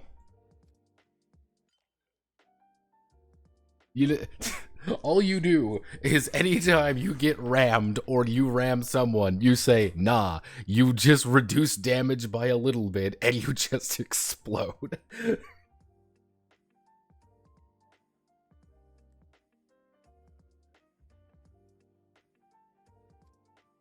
Hello. Let's go. Greetings.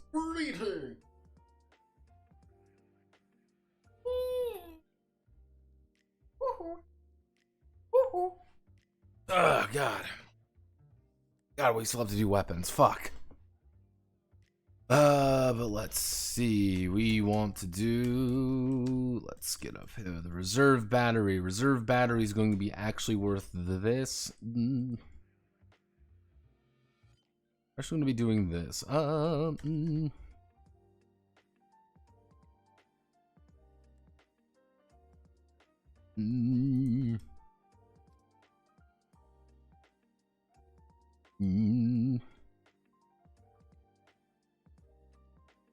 It's a minor action.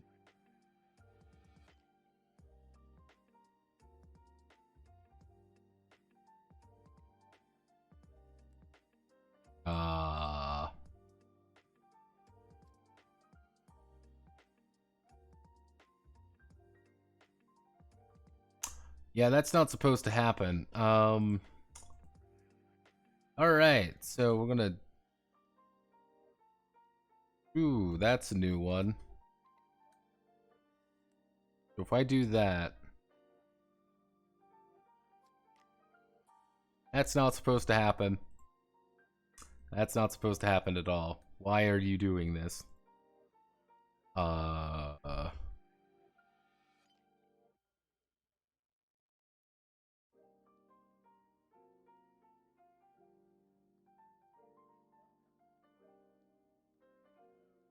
are you doing this? No, don't go back up there. Go fucking do what I want you to do.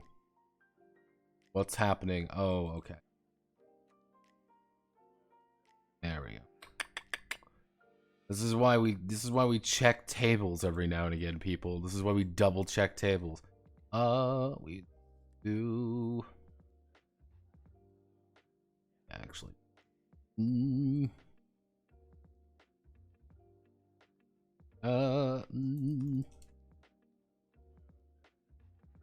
During logistics phase, may trigger. May trigger the reserve battery. During the logistics phase, may trigger the reserve battery, gaining, increasing energy output, increasing energy by +5, by +5. Damage reserve battery.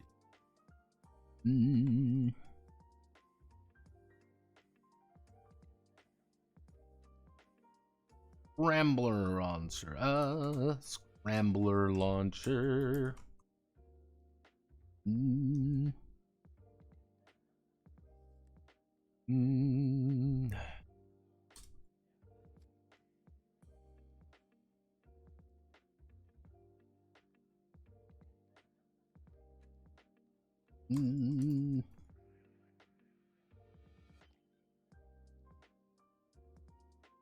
Let's see. Reduce all message.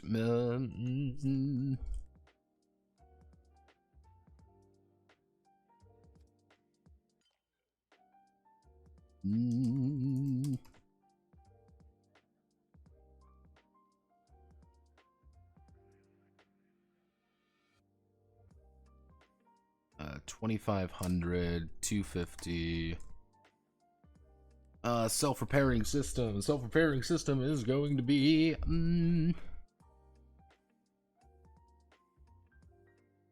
during the logistics phase, increase hull by +1.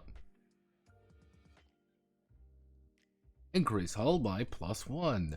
This is also going to be $3,500 dues to install, and you will go insane. Side jets. We already did gyro jets. Gyro jets.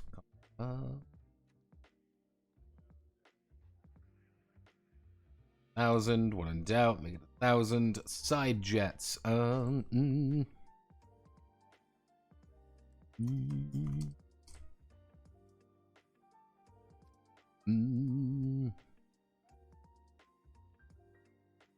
Increase maneuver.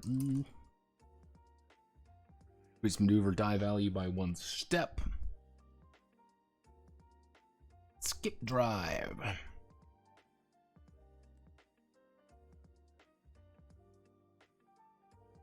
What weapons are we talking? Space weapons. Lots of space weapons. I've got like a good I've got a decent list. That's kind of the thing right now. Like, I've got a list. It's the one thing I have to do right now is like we just have to add these. We just have to add more and more and more and more guns just to make sure everything works properly and then make sure they all actually function. Right now we're doing modules. Skip drive is going to be hellishly expensive. But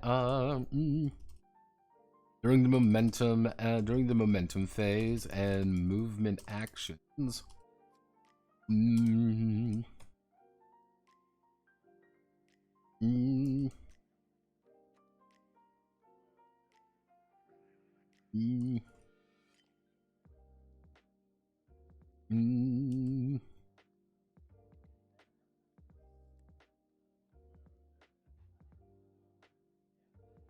There we go. During momentum and movement actions, the pilot skips to the point they are moving to instead of following the path. Effectively, you can phase through. You do a little hoppy phase jump. Go boop. Where did I put the supercharger? Superchargers, final thrust, lock-on bonuses, supercharger. Supercharger. Do you want to enter my supercharger?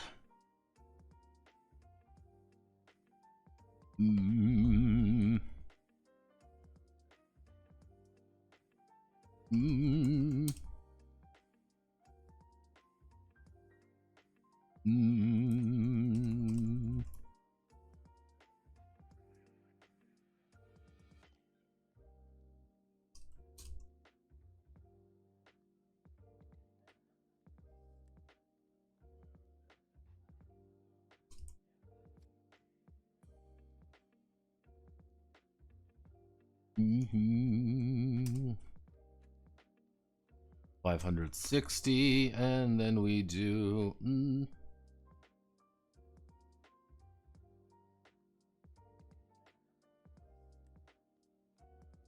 this an oblong, weird, awful number of 10,600 of 10,600 cash.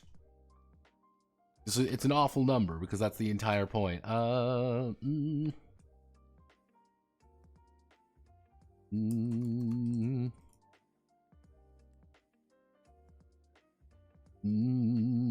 the overcharge phase, do not reduce energy damage surge. No. Let's see. During the overcharge stage, may choose to not reduce.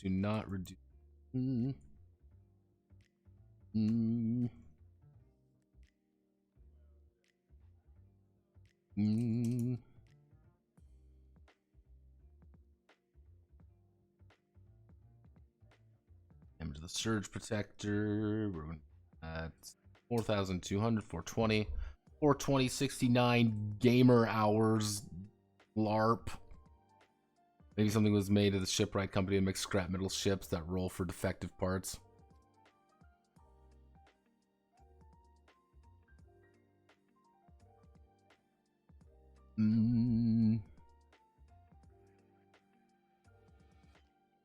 It's like I'm trying not to interact directly with like any of like the companies and any of the ships really with these, just because there's so many different little ones to worry about. That's why I'm a little bit worried. But some of these, like if you're playing a janky regardless, some of the jankies are already like very susceptible. Anything that's above 6, anything's above 3 really, playing a janky makes it really fun because there's a chance that you can just not use it. It's like, yes, of course. Let's see.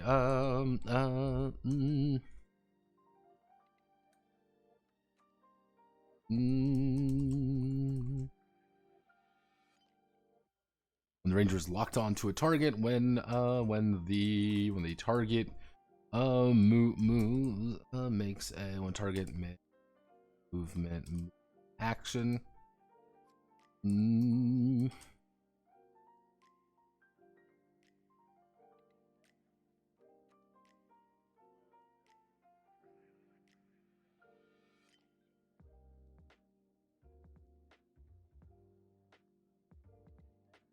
A virtual intelligent assistant.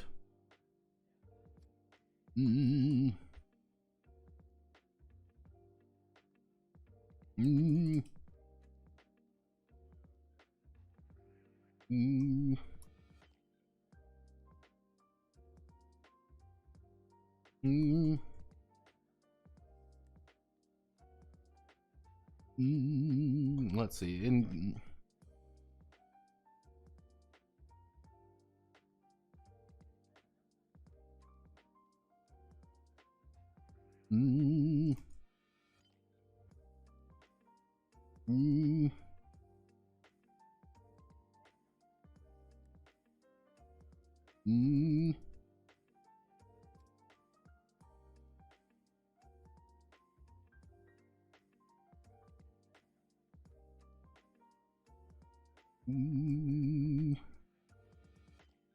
Yep.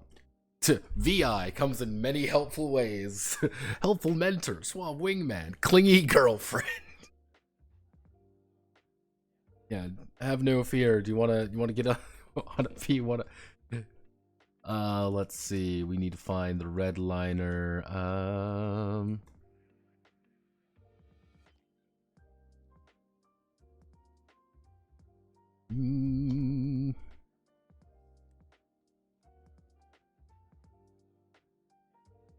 Person that wants to kill you. Hit the booster. Person that wants to kill you. Now again, this is the advantage of the one ship that has already custom VI of the holophase ships that have already a VI assisted in them. You don't even need to do it. You just you buy a virtual intelligent assistant of the one that you want. And like, oh no, my ship is a tsundere. Oh no, my ship is a tsundere who wants to be my AI waifu. Ooh. Or it's just like, oh yeah, my ship is just insane and wants to kill me. Uh-oh. Did I put wicked things? Wicked things.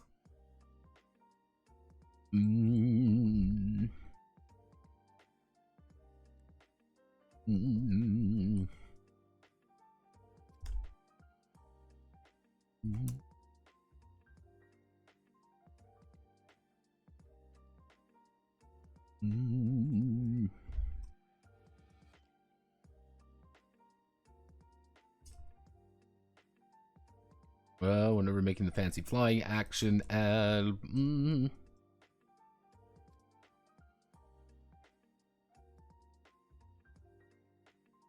add +4 to the final result. Yeah, you just get to move an extra 4 inches. Doesn't seem like a lot, but it is helpful. Red diviner, red lino, red lino. You're gonna be worth 1,000.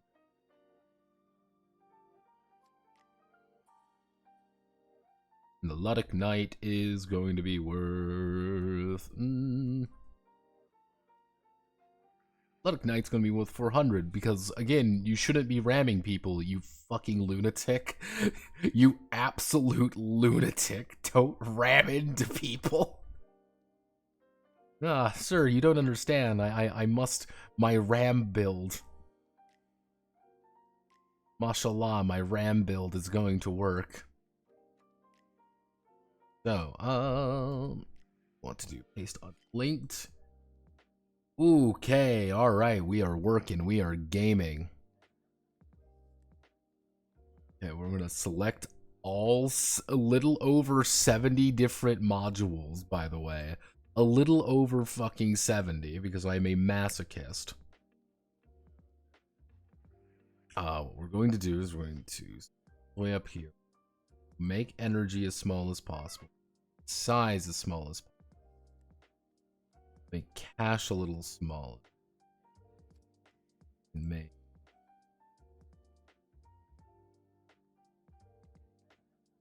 Let's do that. 0.5. We can make that 0.5. Bingo bango bongo, I don't want to leave the Congo. Ah, nah, nah, nah.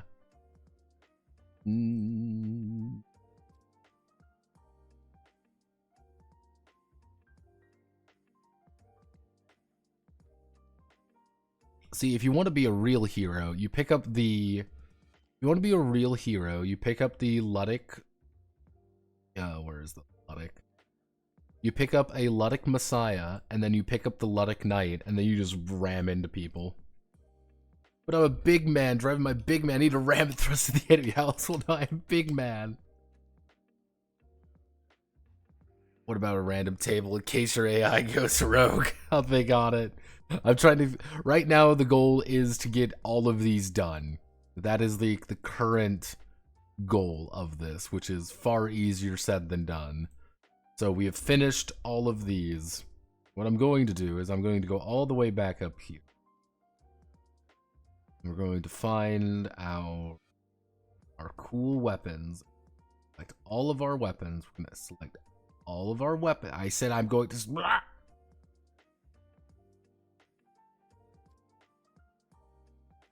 all of our weapons. And we're all the way back down. And we're going to put it right here.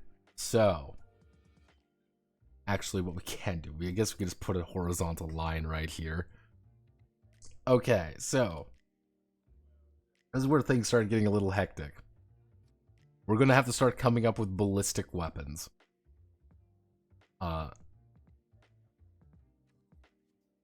People are posting cringe. Why do people post cringe in my server? Why? Alright. What I'm going to do is I'm going to grab another beer. Actually, no, it is 8 o'clock. I'm going to grab a coffee. And then I am going to take a piss. And then I'm going to come back and we're going to work on guns. And when guns are done, I can stop thinking about my problems. Alright, give me a moment. Yeah.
Hello.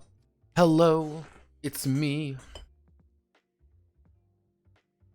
Okay. Got my things. Readjusting my life. Ow! That's not how my back's supposed to sound. That's a new sound. Alright, let's first things first, let's check my email. I've been religiously checking my email because I sent out another commission document. One commission has fallen through, unfortunately. And right now I am trying to find the next one. And being like, if he does respond, cool. If he does not, then we move on to Fortissimo. And you know what? We've got some time. We've got a little bit of time. I want to introduce everyone to Fortissimo real fast. For those who don't know, Fortissimo is a way of doing music. Fortissimo is also a visual novel. I am being paid. There is a chance I will be paid money to write the official, unofficial anyway, Fortissimo tabletop role-playing game by a noted autistic man. Fortissimo is a very fascinating visual novel because it's trying to be Fate. We've detected sentenced to death. Oh no. To give you an idea, it's trying to be Fate. But then it's like, nah, we don't want to be Fate. I want to be schizocore. So it is, and it's very fascinating, actually. It's not even really super popular in Japan. Not even Mexican Fate. Nah, Mexican Fate, I'd be down for that. Cause that shit would just be Dragon Ball fucking Z, and it would be awesome.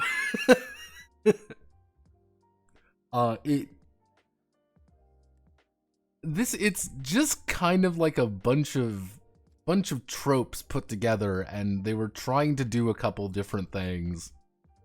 Then the sequel came out, and the sequel's just Cottons is fucking insane. You have to deal with things like conceptual magicians, and conceptual magicians are not fun in any remote capacity, and that's just something we'll have to work with when we hit that. But yes, it is a visual novel of those variety. But it wasn't at first, because the main gimmick for Fortissimo, the main thing you could say, the main reason that you're even caring about this, is that Fortissimo is a action visual novel. That's the gimmick. It's an action visual novel. And the how? Well, you would think. All I'm saying is,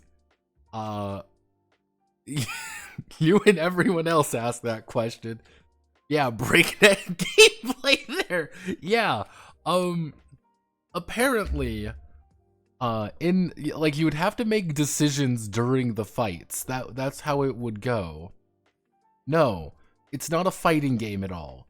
It's an action visual novel. Action visual novel. No, there's nothing like that in there. That's the weird part. It just isn't. Except, let me see if I can find the Cottons. Yeah, so this is one of the girls from Cottons. This is one of the main girls, actually. But the thing is, what'll happen is during a battle, let's say for these two, for example, during a battle, in certain situations, maybe, what would happen is that on your PS Vita, because remember, this was played on a PS Vita, you would have to hit a button rapidly. You'd have to hit the button to do your attack, and if you built up your gauge enough by doing the right actions, you could hit the button again and perform your ultimate super final attack. action visual novel. It's not even like a quick time event, but it is. Yeah, these games didn't do too hot, but it has something that I can really only describe after going through it and talking with the commissioner about it quite a bit. It has something that I can really only truly describe as teenage boy energy. This is important because the music in this game is fucking balling. Because that's where they put all the music, where all the budget. They put it all into the music. And the music is cracked. Music's really fucking good if you like that, like, high-octane anime bullshit music.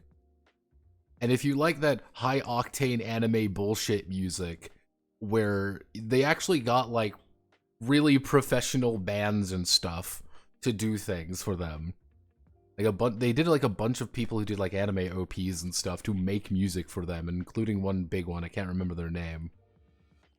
And it's like, oh, okay, like this. It's bad because I listen to it every now and again, and I'm like, I don't hate this. This is not bad. This kind of fucks. It's just I know it's a visual novel. And I know now that there's a non-zero chance that we will be making the Fortissimo role-playing game. And I'm not ready. I simultaneously am ready, but am not ready at the same time. Because what I'm going to have to do is that I'm going to have to read Lobotomy Kaisen. Or more accurately, I'm most likely going to have to watch Lobotomy Kaisen. To get the full experience, and to kind of get the idea. Because I would need to make sure that I can understand some of the nuances of it, especially when we're dealing with how much bullshit things go on. It's like, alright, what is your bullshitometer going on? I'm like, yeah. Because the thing with conceptual magicians, and the fact that, like, the main character is a conceptual magician is dumb. Because they could literally say, nuh-uh, and, like, break reality.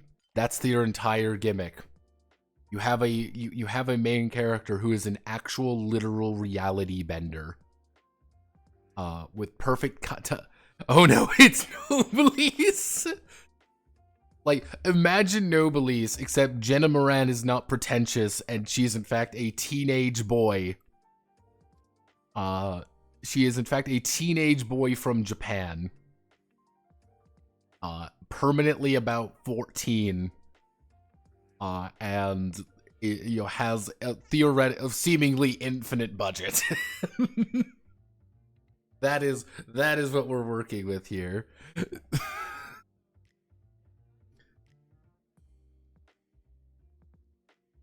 You're already into Fortissimo. That is good, isn't it?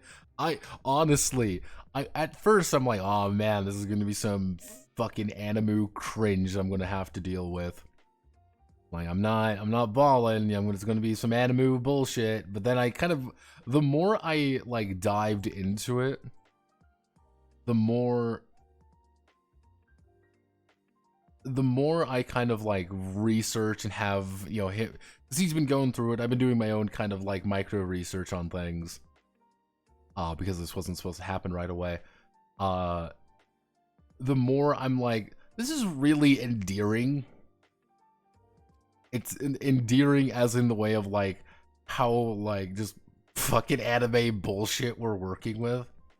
How when people say, yes, anime, like this is like something we're working with, like, yeah, no, this makes complete sense, and everyone's like, yes, I understand. And it's like, who are the main girls? That's Momoji. Momoji is your main girl that you love. That's your actual fucking holy weapon. No, it's not holy weapon. That's your magic weapon. Who is also possibly your mom, but not. I don't really know the full story behind that one. And that's just a girl. Your ex-girlfriend. Yeah, then things escalate. Let's let's just say that. And then things escalate. Your adopted mother does show up. That's your sister. You can also bang your sister. I believe that's your adopted mom. You might be saying, wow, Notepad, she looks like she's 12. And the answer is, no, she's not. You just stop aging when you turn into a wizard. Remember that, kids.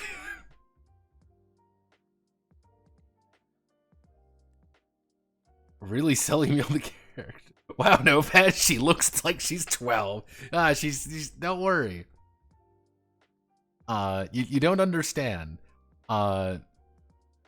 It's one of those weird things where the main character is arguably the sanest human being I've encountered in one of these things. And it's funny just because he doesn't really have a cool power. His power is actually kind of lame. And you know, it's like, what's your power? Majority of the time, it's like, I can rewind time by like 20 minutes. By the way, there is a character who is actually just a child. Be like, oh, I turned into a wizard, but I have cancer, effectively. I'm like, all right. That's exactly what we're talking about. A flam breath. You're under arrest for dating a minor.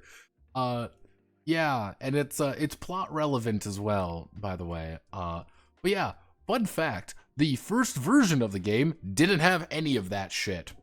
Didn't have any of it, or it was very light. Because they didn't want to do that.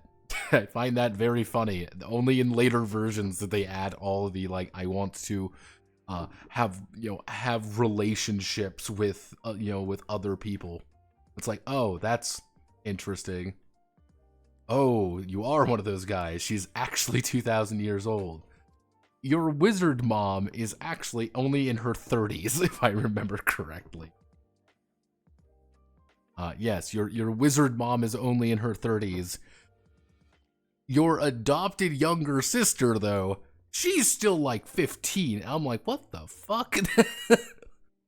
Like, see, this what's been happening is it's been like, oh well, we have to go through all the routes just to make sure everything is fine, and be like, okay, we're not even doing like the hentai version of it because it's not worth it because the hentai stuff sucks. It's garbage. But it's funny because being this like, oh yeah, here's a scene where your little sister gets fucking eviscerated by a horrible being. Like, oh, okay. Oh hey, here's where your girlfriend gets fucking blown up because you were a dumbass. Okay. Yeah, now it's starting to sound like Fate.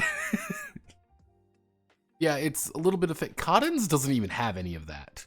The sequel legitimately has no H stuff at all. Even the one girl even the one girl I showed you, she only has one vaguely H-related thing in the entire thing, and it's a supplementary promotional material.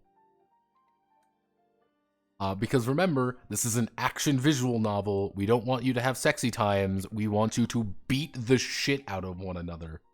Because it should have been a fighting game.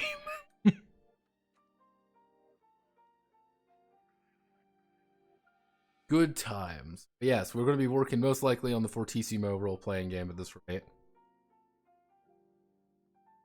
But yes, we would most likely have been. We're most likely going to have to engage in lobotomy Kaisen to get the full experience. It's going to be great. So, let's look at guns. Let's see. Well, you know, let's do laser weapons first because laser weapons are going to be pretty simple. Because, and I'm saying laser weapons are going to be a lot more simple for one very important reason. That we are going to then zoom in because the numbers here are all set. So we're going to have, if I remember correctly, we're going to have red autos, red standards. It's red autos, it's reds, blue, red.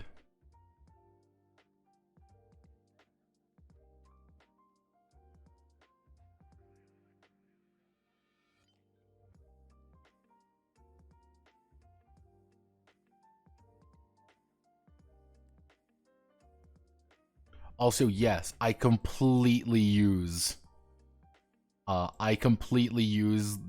way this works because I think it works perfect.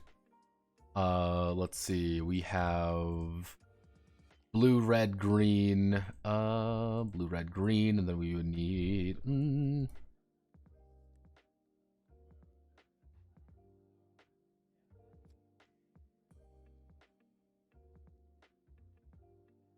purple standard, blue, red, green, purple, and then finally it would be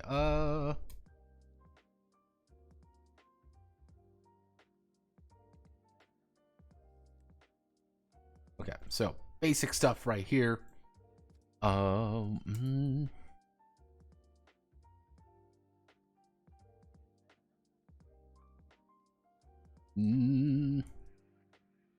Plasma cannon, plasma burster. Let's see. Oh yeah. Attacking lance. Let's see. What other weapons do we have?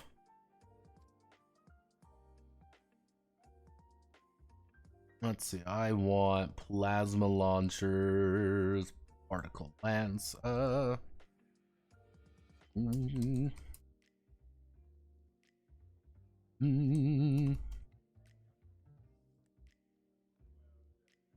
Actually, would be a good. We want to do a energy synonym. Yeah, synonym.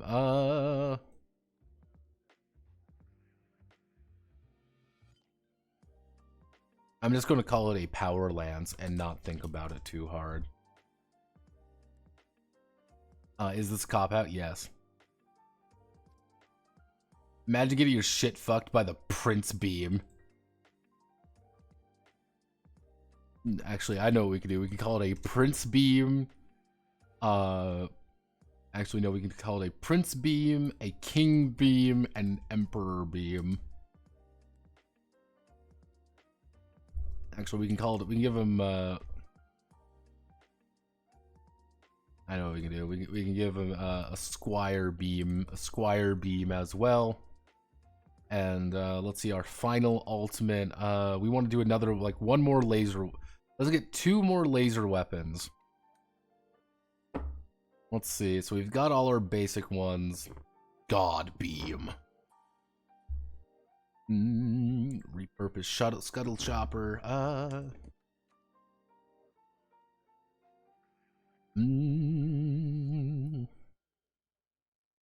What would be a good?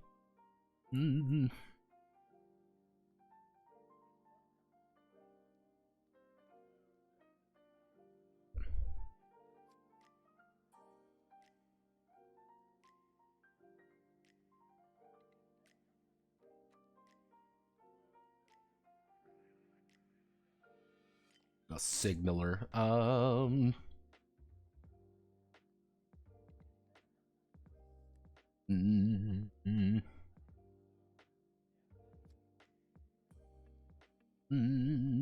am I looking for? We want to do. Let's see.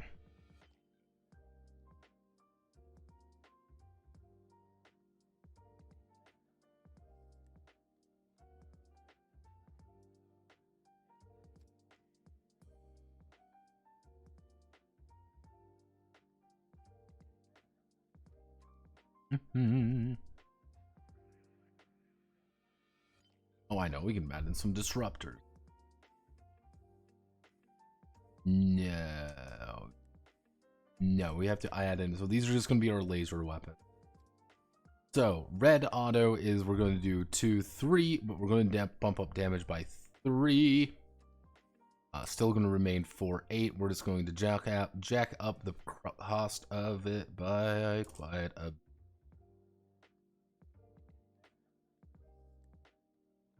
These things are, the red standards are just a little bit bigger.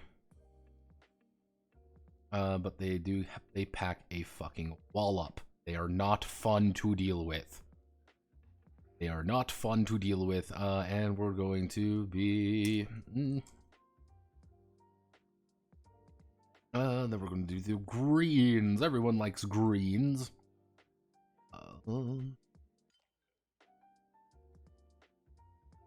However, the greens are going to take a little bit more, but we're going to bump up the damage by 1. The size by 1, but we're going to bump the damage up by 3 across the board. Same distance. Cost goes up across the board as well. Purples, on the other hand, purples are going to get a lot bigger. They're going to be 5'8". They're going to be 5'8" now. On the other hand, they're going to maintain their size. More power, but...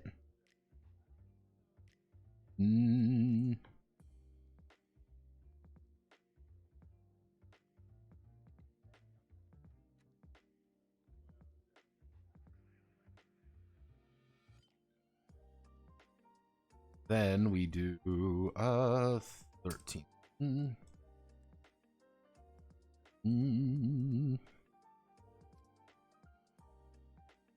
Then we go to our oranges, which are going to be 5'8".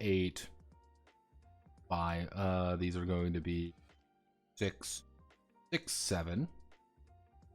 Very fucking big. They're the absolute largest, but these do 25 and 30 damage respectively. This is kind of the pinnacle of the tech as of right now.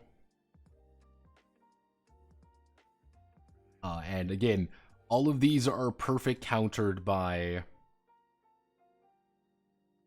That's always the thing you have to remember. These are perfect countered by shields. If you want to get rid of it, if you want to be like, oh, 30 damage seems like a lot, but yeah, you're firing 30. Show up to look at laser stats. Hell yeah, baby. Red lasers just played shit compared to everything else. Generally speaking, they pack a little bit more of a punch for not that much more energy. For like 1 more energy and 1 more size, you get a little bit more punch out of them. They're effectively your straight immediate upgrade from blues. That's kind of the idea. They are your straight kind of immediate, we're getting an upgrade to blues. From blues, we want to be pretty good, because the jump from a blue auto to a green auto is quite a bit of money. On the other hand, you're getting also quite a bit of power up there as well. That's kind of the back and forth on it. They're your intermediary. It's like, yeah, blues kind of suck. You don't get a lot of damage out of them. I mean IRL. Yeah, red laser's probably the most discovered, but blue sounds cooler to have at first. Prior girl. Also, no one is remembering color-coded weapons suck dog and just make people check the manual every time. Probably. But I don't really know what else to call lasers. You got a good better idea? I am all ears.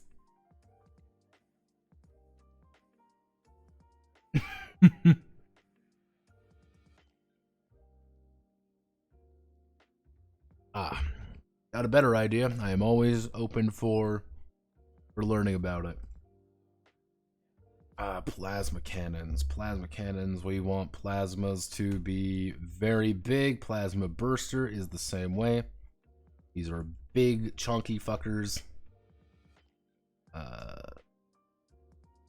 Actually, do 8, 10.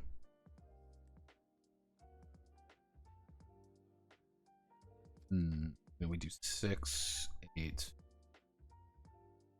Laser guns would be relatively small. Plasmas, the other, would be the opposite direction. So this would be 6, 8.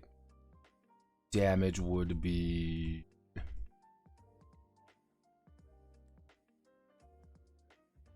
If we base it around the plasma based around this, about 16, 20 damage. On the other hand, we go by the green logic. They would be instead 6, 10, and it would be 5, 13. Plasma's going to fly farther, because I need something that flies farther. Yeah, that will work.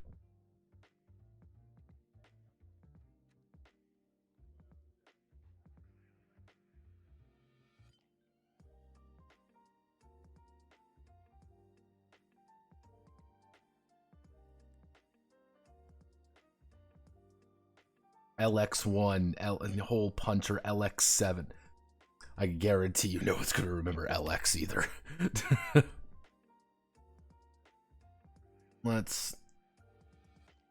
Names are pretty basic too, because I don't want to make. One of the big things I don't want to make assumptions that you're buying a specific brand of autocannon or brand of laser. That's kind of the idea. That's why all the names are very generic.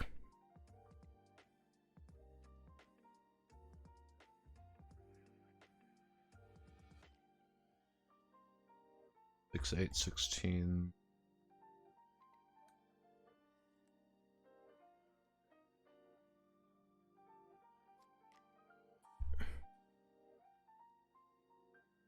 We make plasmas. If I say plasma gun, I have a plasma cannon. If I say plasma cannon, do you think larger? Do you think a farther range or shorter range than a laser gun? I'm shooting you with a plasma cannon.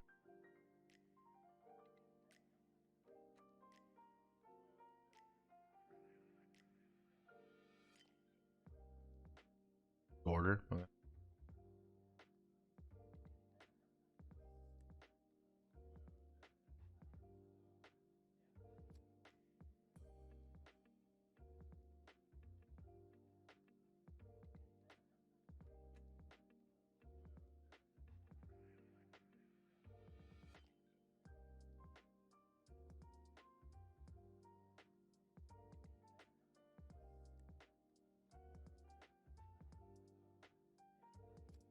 They eat up a little bit more.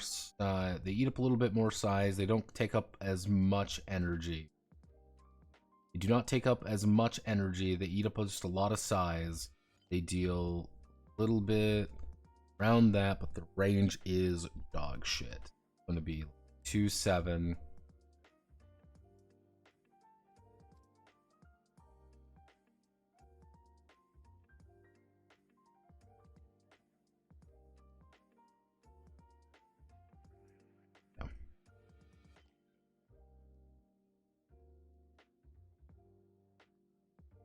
It eats up a little bit size.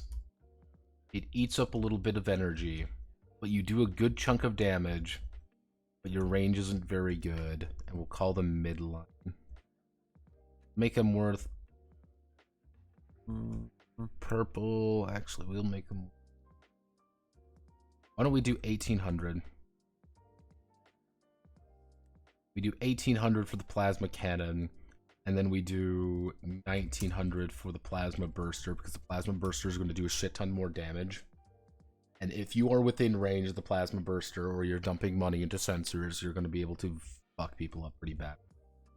The tachyon lance, though, so the lances...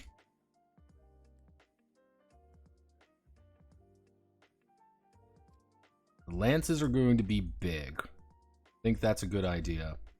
Tachyon lance is going to be...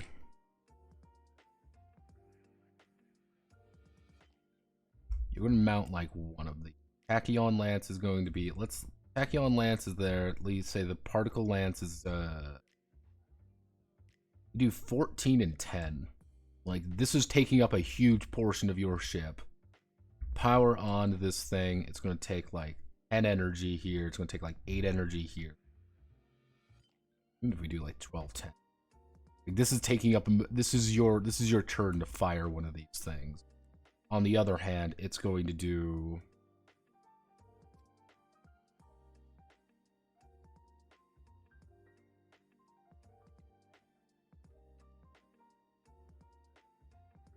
$35 damage. It's effectively your entire turn to fire off a lance. If we're going to make it your entire turn to fire off one of these lance, let's bump it up. Particle lance takes 12 energy, 12 size. Generally speaking, if we're working on 12 energy, 12 size, some things literally cannot use it. Let's look at... Like a big man would be able to use it and have a little bit left over, but a big man is also worth 69,000. Like, A mountain would be able to... No, a mountain would be able to use it. You're looking at a Fafnir and a Brunhilde. You're looking at a top-of-the-line ship to activate a tachyon lance on it. And if you're... That would be the gimmick, is that this is your suicide cannon. Actually, here, let's even... Fuck it, let's say 22... Let's say 22 and 18. 16, 12. You're not getting a lance anytime soon. Since we already have those, we don't need to worry about. But your range is going to be pretty large. It's going to be...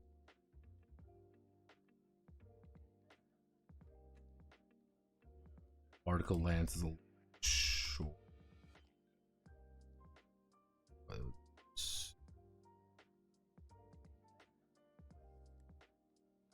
You outrange most people with a lance.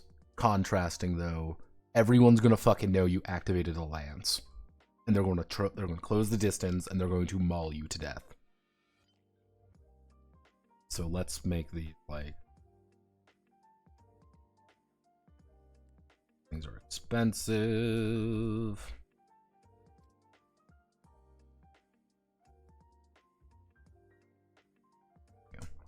They're expensive. That's the gimmick.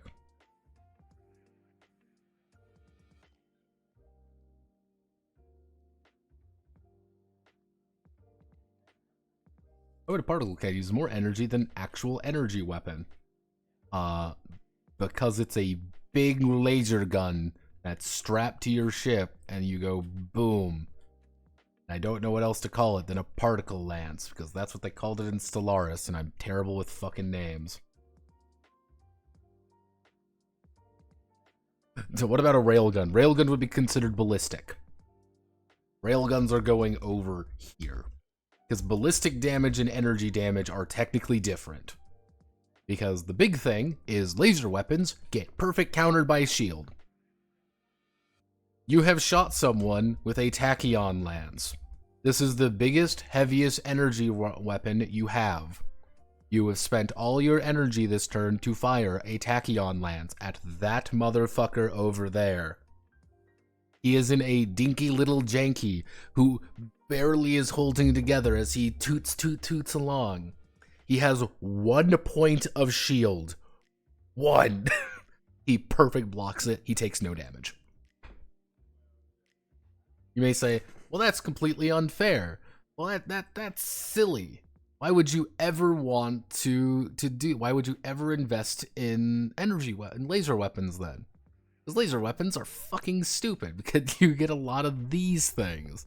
The damage here is way better than everyone else, and you can fire multiple of these at once. If you can afford 8 energy and 6 size, you could do 26 damage in a turn. This will kill most ships outright if they do not soak. Siegfried dead, Gerhilde dead, Gunther dead, Albric the Wotan is on fucking nothing. These are some of the best ships in the game. They're all dead almost. They can't soak. Some of these die immediately if they can't soak. And it's like, yeah, why? Because laser weapons are amazing. The problem is they get perfect countered by shields. That's the gimmick. That's why I invest, but it's also, you have to invest in your shields. And we don't want to invest in our shields because we want to invest in other things. Shields don't do anything against kinetic weapons. Boom, boom, boom. I want you in my room. Boom, boom, boom.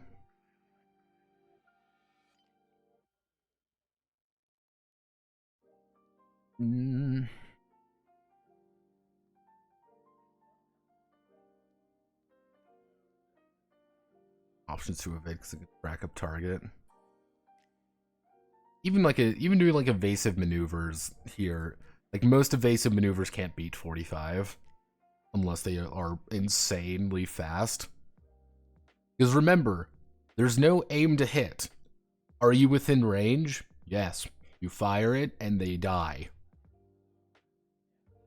These are all going to be the beam weapons. Beam weapons are going to be, what's the gimmick with the beams? Like signal.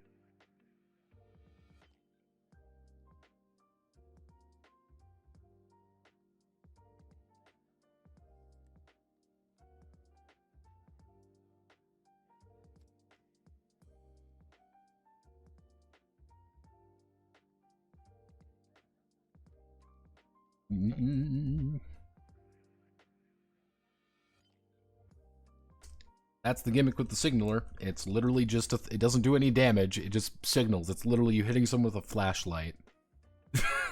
On the other hand, you really want to be hit by a flashlight?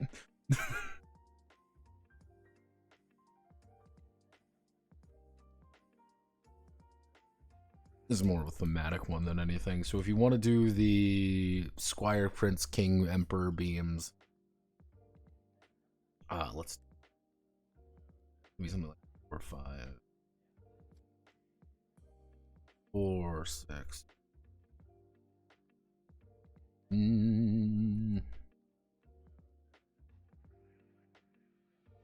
the gimmick with the beams are going to be, they're going to be mid-range, they're going to be nice and reliable.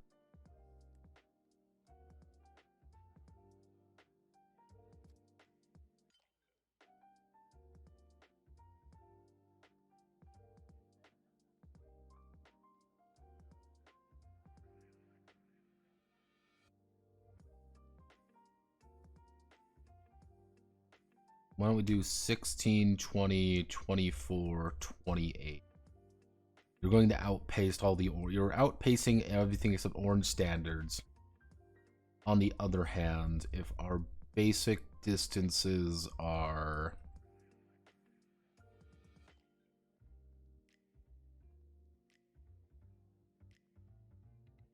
5, 10, 6, 12.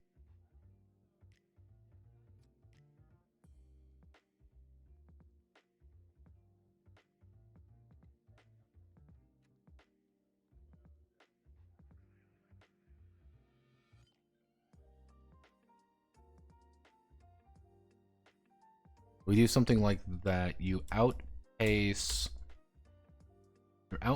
your orange at roughly lower cost. On the other hand, you don't get that little extra range, but you're just a little bit more reliable.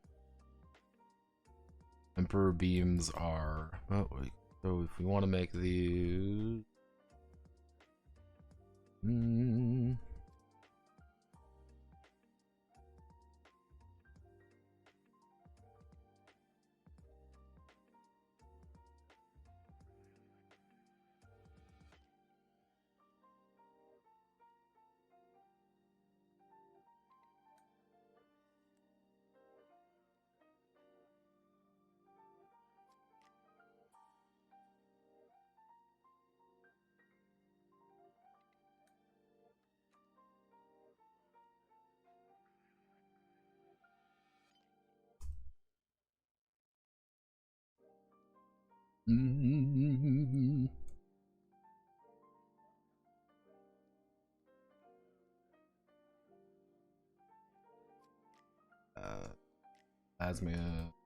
plasma cannon.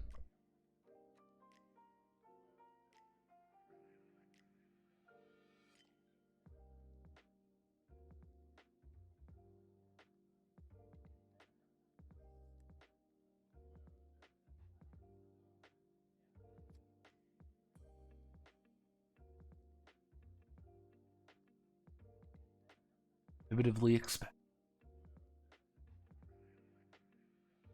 Okay.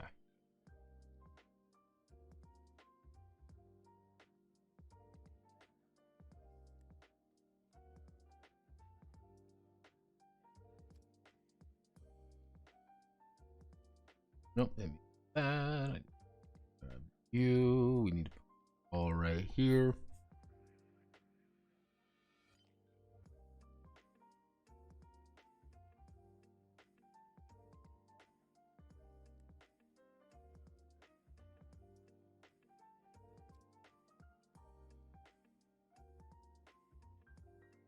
Wasn't this game supposed to be about dogfighting in space? Yeah. And dogfighting was all the way up here. Oh. Yeah, dogfighting up here. Everything's here. It works pretty well, actually. Weirdly well. I mean, unfortunately, it's also an economy game. Because here's the thing. What do you do to motivate a player to do something? You pay them. If you don't fucking pay your players, they aren't going to do jack shit. They aren't going to want to do anything. So you're going to put toys in front of them. You're going to say, oh, you want this, right? You'd be like, yes, I want this so I can do more fighting, so I can make more money, so I can buy more shit. I even added a retirement scheme. So you could want to buy more shit, to buy more things, to kill more people, to buy more shit. It's an economy game, so we need to add items. If we don't add items, we don't add things to buy, there's no reason to do anything. Oh, well, it's about the evolving narrative. Yeah, the evolving fucking narrative of you making money. Yeah, this is the, see, this is a funny thing, and this is something I actually noticed quite a few, like, people sometimes forget that this is what you have to do sometimes of writing, like, 8 billion fucking weapons. Because you need weapons. I could probably keep with the exact weapons I have here, and no one would care. But why would I do that? Because we need more weapons. We need to expand the bureaucracy to fit the expanding bureaucracy. So we're going to add more weapons. Because we need to do that. Because if we don't add more weapons, things begin to break. Can't motivate players by just good vibes. You need to motivate them by other means. Forcing them to feel bloodlust and wanting to purchase new things. New and exciting things to kill people with. What kind of fucking guns do we need to work with now?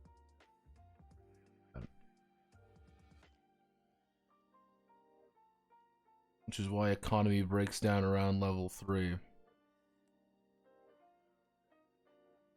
Way more fun to have fewer weapons, but allow them to upgrade.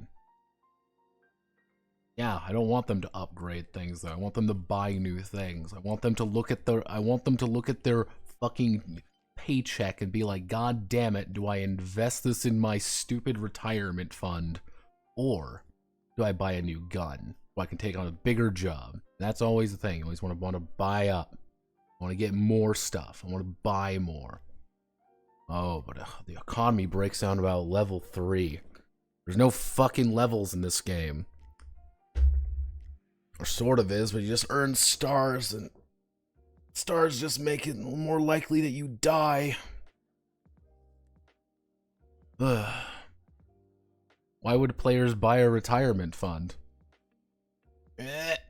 Because, eventually, there's 2 reasons.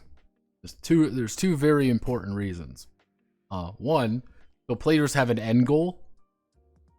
Why are we doing this? Because I want to make money so I can retire gracefully, because fuck being a mercenary for my entire life. And 2, you don't want to retire early and make no money, because eventually, if you get enough stars, everything's being converted from lucky breaks and being cool into just skills. And do you want to die horribly, or do you want to retire in grace? This also gives GM a very good opportunity to say, hey, you want to make a big break, right? You want to make 2 million cash. Oh, yeah, I like making a lot of money. Hey, I can offer you 5 million cash to do the stupidest adventure possible. But it's going to be risky, and you're all going to die. You're like, I don't know. On the other hand, if we get 5 million cash, we can retire completely fabulously wealthy, and I don't have to care. It's kind of one of those things where the GM can constantly incentivize players to do things and constantly force them into bigger jobs, into bigger situations, Because where else are you going to spend all that money? And be like, oh, well, I made a shit ton of money. I'm going to now invest it in this. So I can just retire. Hey, campaign's done. What happens to my character? I'm fabulously fucking wealthy. I can do whatever I feel like now. Because I have more money than God.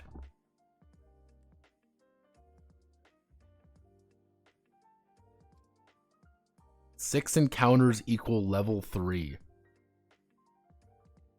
What? Man, it took us a dozen fucking level 3 last time I checked. Players will never, like real men in real life, they will die. And if they die, they die. Unknown and uncared for. That's the funny part. No one gives a shit about someone if they aren't a hero. Let's see. What guns do we want to have in here? I'm always bad when it comes to just adding fucking stuff. Coil guns, actually. Mass driver. So what we need is, if we open up our handy dandy notepad documents, and if we open up our handy dandy notepad documents, we have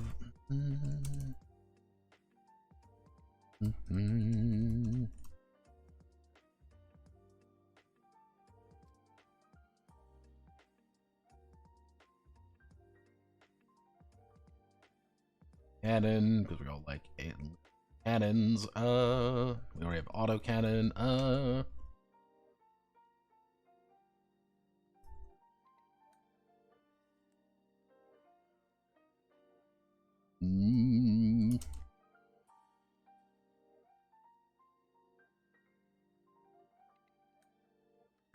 Why are you just citing Stellaris? Because Stellaris is here, and I can cite this shit.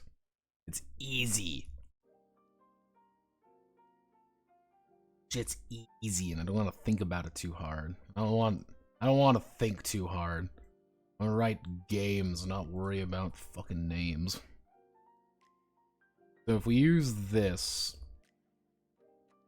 probably add more. I could add more, but I don't know what I would add. That's always the fun part with these things, where you never quite know what you want to add. We do mass drivers 3-1. We'll give it. We'll do 1d8 damage, but we'll actually increase the range up a little bit. We'll give it auto loading, and we'll give it like 900. Range on these things is the most important part about them. Auto cannons kind of do their job a little. Actually, you don't add that. Mortars have the insane range, but they have the real. Maulers are your really basic ones. Coil guns, we can do. Coil guns, we can do 3-1, 1d8. Actually, we can do 2-1, 1d6. Increase the range from a Mauler. We can keep these at 5-9. They're not quite assault gun team, so we would need to keep these cheaper. We want to make these. They're cheaper than auto. They're cheaper than assault guns. They're cheaper than assault guns. They're a little bit more expensive than Maulers, but Maulers have the dog shit range, so you're paying interest. Rail guns. Let's do 4-2, and then we're going to do a D12 right off the bat. He's dumb looking. 9-14. We're going to give him a 3 auto reload, and we're going to 7. 5. Linear cannon. Fucking huge. 2 damage. Actually, we can do 2d10 damage. We give them decent range. We give them 8. We give them 8-12 with a 3 reload and make them 1,000. People are going to want to buy them because it's like, hey, this is the first big, Kachow gun. Ripper cannon. Do the Ripper cannon, and the Ripper cannon's entire thing is that they're the exact same thing. They're just to reload really fucking fast. 2. Bump up the size, bump up the size, bump up the damage. Bump up the... Let's bump down the... Let's bump down the range for the Stormfires.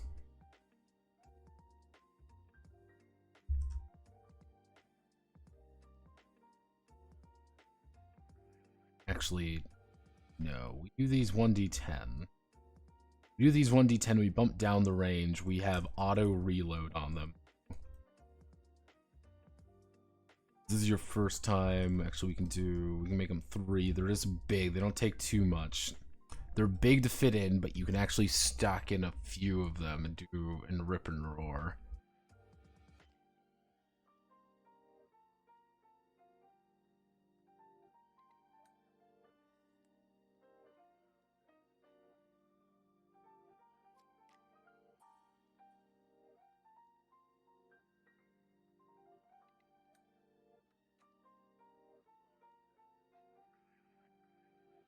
Let's see.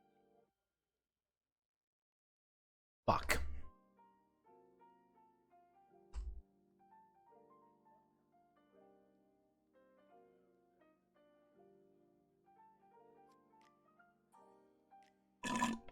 God fucking damn it. It's not. Something is not adding up. Yay! I love it when things don't add up. Ripper cannons are fat, reload quicker, but they're effective. They're the exact same thing, but they reload quicker. Stormfires, on the other hand, let's make them a little bit less energy hogs. They're going to do a little bit less damage. They're going to have the exact same range, but they're also going to be worth 1,600 a pop. They're better guns. Overall, they are better guns, but they're a little bit more expensive by virtue of entirely just being more of space efficient. Put more in there. A kinetic launcher. We're going to make you worth 10, and we're going to make you a size 8. Kinetic artillery, we're going to make you 12 and 14.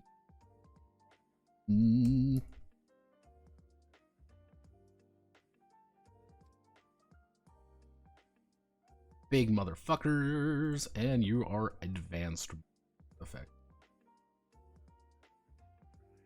Prohibitively energy. They're just big ass energy hogs. That's their main. That's their main issue. That they're huge energy hogs, and you effectively, when you fire them, you are not firing them again. Pray you roll well. 60. 3d12, 6d12, 4-hole autocannons. Ripping through Hellbore cannons, do 3d8, but you have dog shit range and a lot of.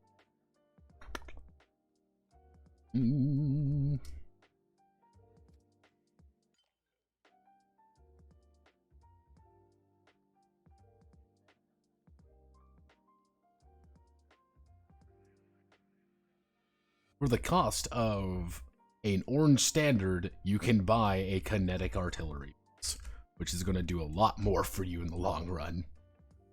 On the other hand, it's a lot easier to soak kinetic guns, and you don't know what you're going to be rolling, which is the problem. You have no idea what you're going to be rolling. All you know is that you will be rolling something. Let's see. 9. Okay, so ballistic guns are done enough. Not a lot of ballistic guns, but I can't think of any more. That is literally just the reason. I cannot think of any more. So, we've got all the ballistic guns. What we do now is we get here, this button, here, and we get that. Lazy. Really awkward and awful. That, and hopefully that brings it up. Laser guns have not a lot to work with space-wise, but we're working with this. We need to do ECM weapons. What we're going to do is, because we're having to do ECM weapons, because ECM weapons are a little bit different, everything else, actually, use the laser foundation for this. here. Mm-hmm.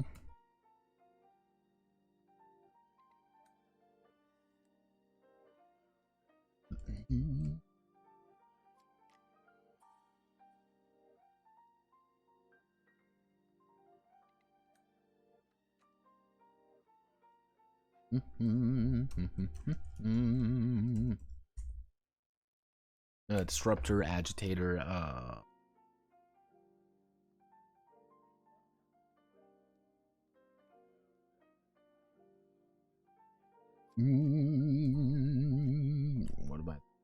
what am I thinking of? I'm thinking of a word. I'm thinking of something. I'm thinking of a word to say disrupt. Pay notepad. Cool. Thinking of a word that will say...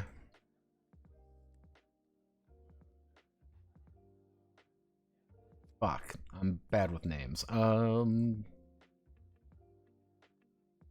God. Fuck, it's 9 o'clock. Jesus Christmas Christ. I'm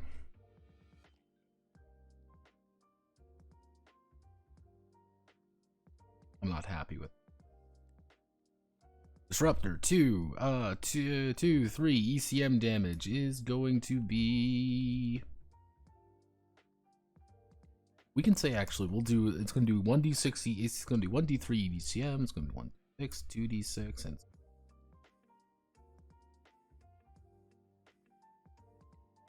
There we go. Actually, 1d8, 10... 3, 4, 5, 3, 5, 5, 5, 5. Actually, a very gradual increase of energy. Burner is not going to be as good, but it's going to be a price thing. And if, you know, energy, size, and things like that. So, range. Range is going to be decent sized. Don't want it to be...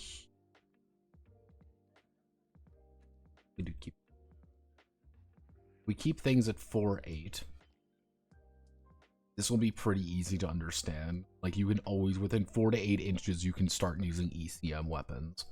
Like, let's tone it down to even 3-6. Because if we tone it down to 3-6, suddenly ECM has a different way of doing things. You have to be a lot closer than you think to actually start doing ECM damage. But ECM damage does not actually do hull damage. That's the big thing. You're just fucking with their energy. That's all you're doing. We're going to make these, obviously, weirdly expensive. Let's do 1,400, 140.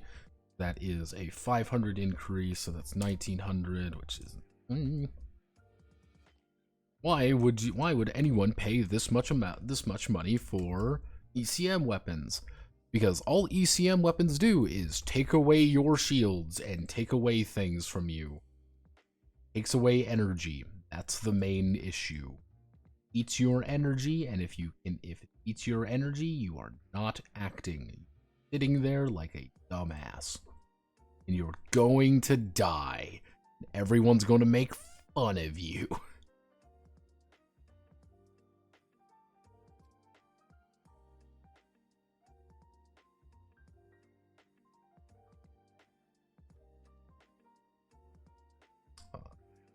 Fucking...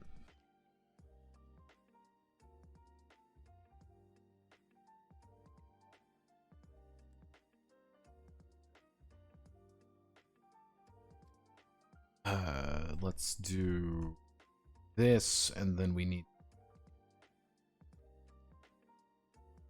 Do I have missiles from Hunter? Tell me I have missiles from Void Hunter. Because I don't want to write the missile section. Yay, missiles!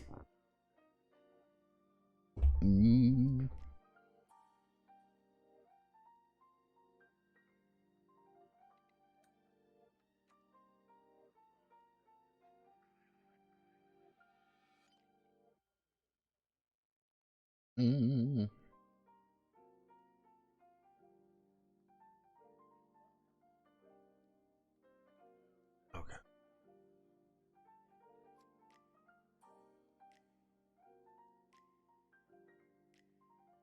Okay. Need to do...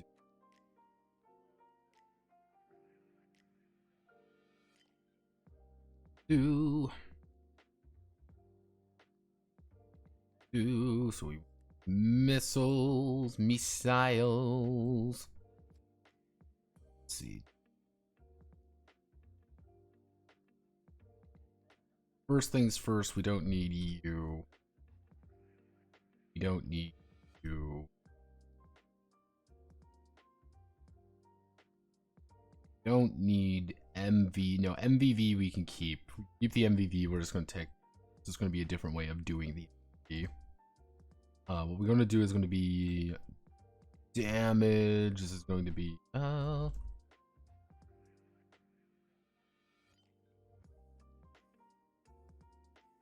damage.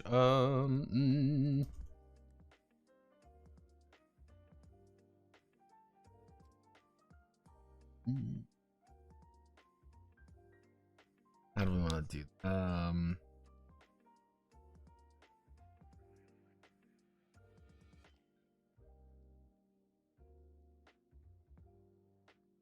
God, I fucking hate writing missiles. How do I want to word this?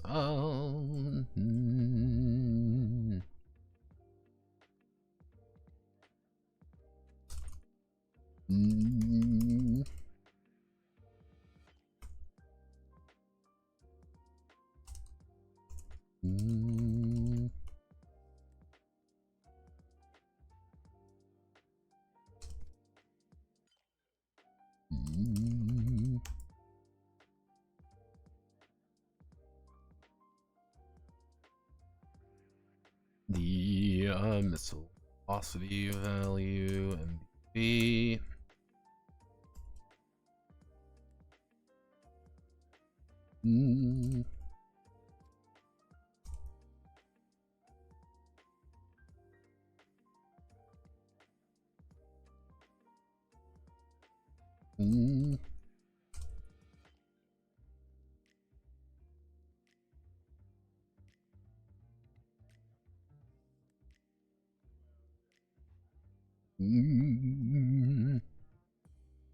Just target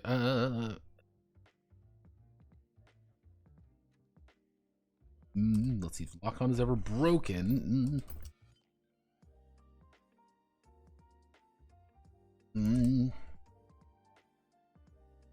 Let's see if lock-on is ever broken. The missiles will go haywire and lose focus.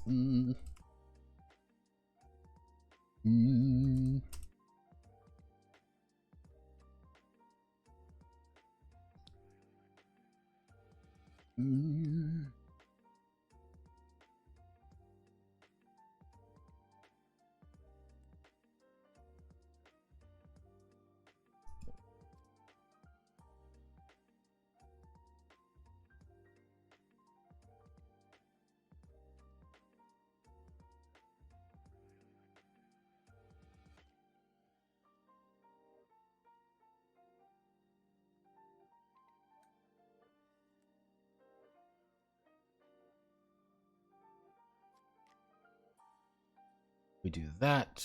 Put laser weapon. This, it's a little janky. Then we put a little second page like, hey, this is it. This is, missiles work a little bit. We have missiles. We don't need the minimum and maximum range anymore. We just need to have a range value. We just need to have range. We have range. We have the number of missiles in the rack. The and then we have missile. The damage is going to be considered to be ballistic missile damage. That's technically what it is, and those are the only two damage that we need to worry about.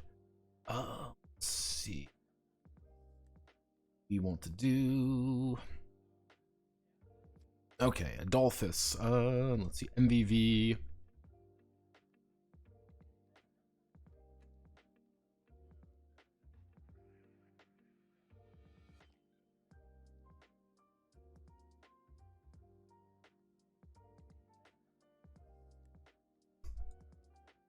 Three plus, it's 1 plus, forget edge.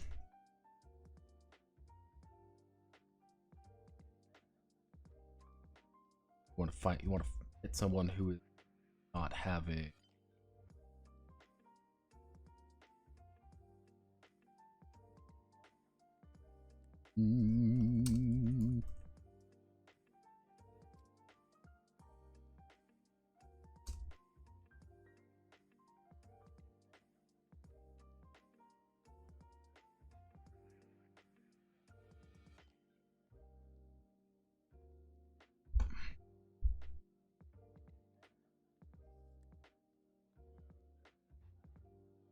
Wizards are always going to hit.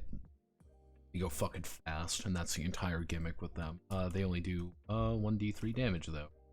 On the other hand, 1d3 damage. We're going to increase these to range 5. Swarmer missiles you can fire at 7. Actually, fire swarmers at 4. Sorcerers can be fired at 8. Magus can be at 6. Jewel can be fired at 6. Drake can be fired at 9. Dolphus can be fired at 6. These are the amount of missiles you have. Fire all of them. We should add it.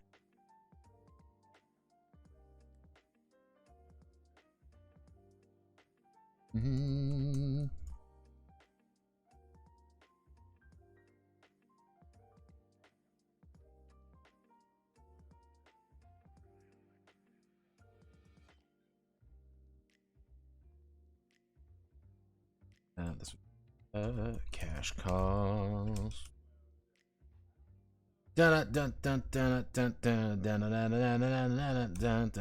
So we need to Adolphus torpedoes at that amount we would be doing with 3d10, but they're easy because you got to remember these are easy to break off, but they do a shit ton of damage. Regs are going to do 312, so it's like the do not get hit by a fucking missile because you will die and everyone will. Getting hit by a missile is bad. You don't want to be hit by missiles. They are bad. And they 1d8 damage. And then wizards do a d3. D3 doesn't seem like a lot, but D3 when they will hit you in one turn and you are not going to break them. Like, yep, have fun.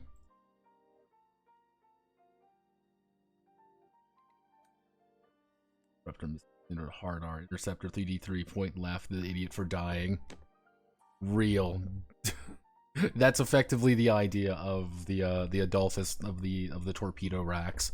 1 actually is like wizard missiles to take up 1/1. Adolphus take up 2. Rig torpedoes take up 3. Jewels take up 2. Magus take up 1/1/1. We'll do 2/2/2.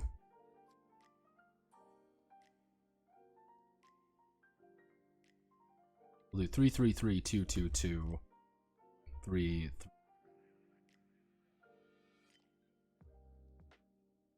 There we go. You can fire a lot of these. You just don't have many of them. You can fire 6 wizard missiles right off the bat. They're just like, yeah, congratulations. You got to fire all these goddamn wizard missiles out. Hence why taking missile racks are actually very good, because you just get to add more missiles for you to fire at once.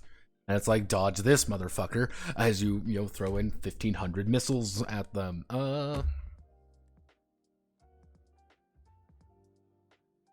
Want to do cash count. Cash would be 300. It would be, let's see, actually we'll do 600 to install. But the upkeep, that's the secret here. The upkeep is going to be the thing that kills.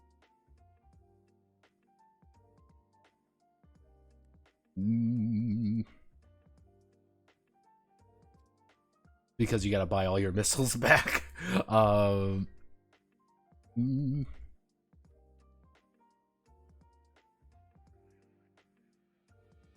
Source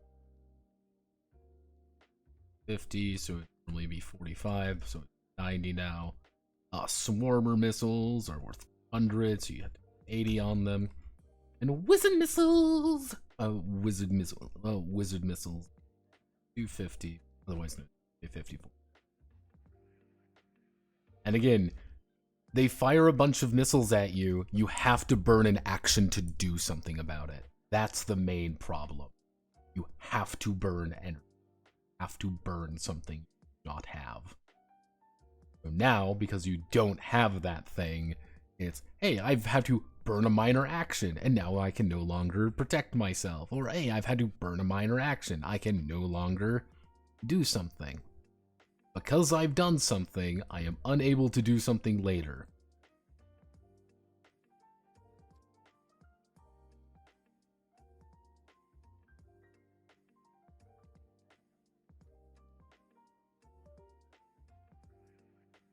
Let's see.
You bump it up by a little bit.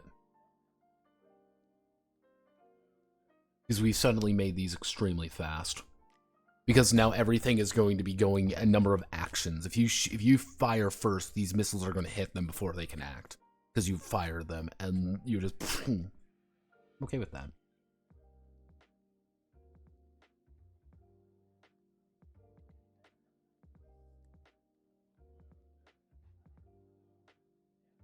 Oh, so is there a difference? Is there a difference between torpedoes and missiles here? Generally speaking, torpedoes have a slightly longer time and rely on... Here, I can even make it. Torpedoes rely on the target's edge, while missiles rely on the target's engine. That's it. Little bit different. It's kind of like, how much of a jump start do you have versus how much of a... How much of a jump start versus how fast are you actually going? This should work. It's not perfect, but it'll work. Alright. That's it. Good job, team. We did it. We finished.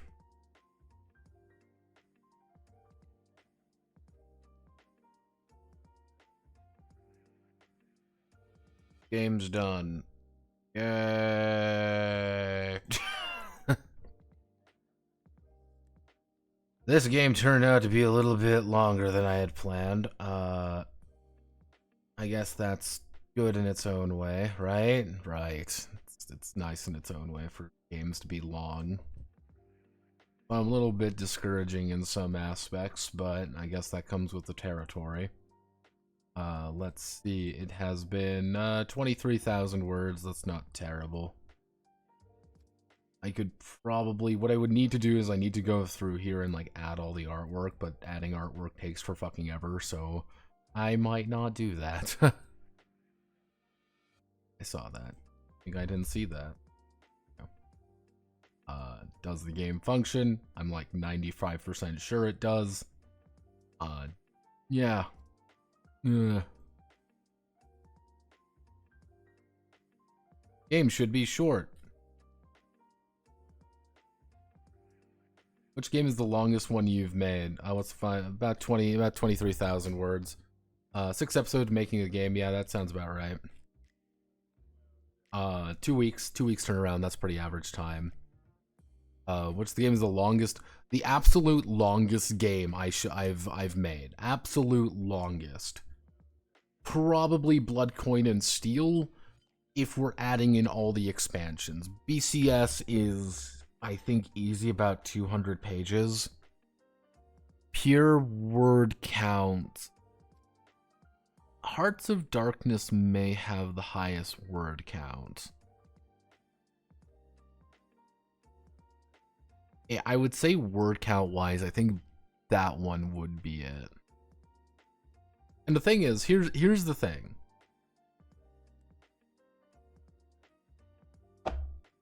How will I test it without any friends? I don't know. Kill yourself. Fuck all if I do. Fuck all if I know. I don't write for solo gamers. I don't write for solo games. I usually don't. Because if you start assuming you're going to be playing alone, the entire nature of the game changes. Exactly. It's, if you want to do solo games, I guess you could just do it. Like, there's no actual, fun fact, there's no way to actually make encounters really in the game, because I'm assuming players would, enemies would just have all, you just pick a ship and go from there. That's how I would do it. Generally speaking, it works about as much as I can. The thing is, where a majority of the actual game came from was like the first 37 pages is just pure fucking lore dumps, because you just need to do that. Generally speaking, here's the thing. This works well. The actual game, if we want to be really specific, the actual game is about 20 pages. And it's very simple.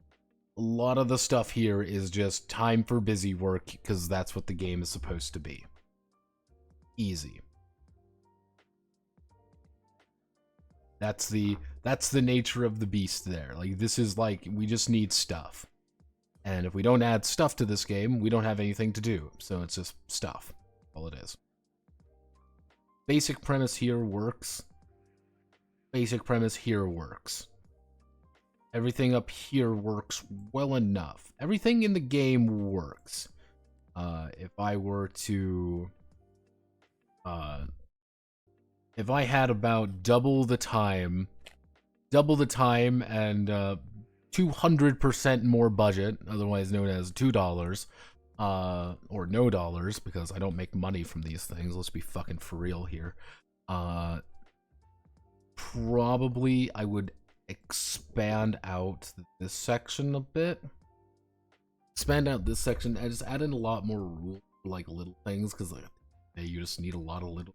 This is the kind of game that you need a billion little rules, because if you don't have those billion little rules, people are going to ask questions about those billion little rules.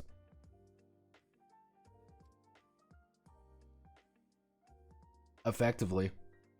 The intention for enemy ships is that they have the exact same options as players. They just do not have luck. That's the main thing. They do not have luck.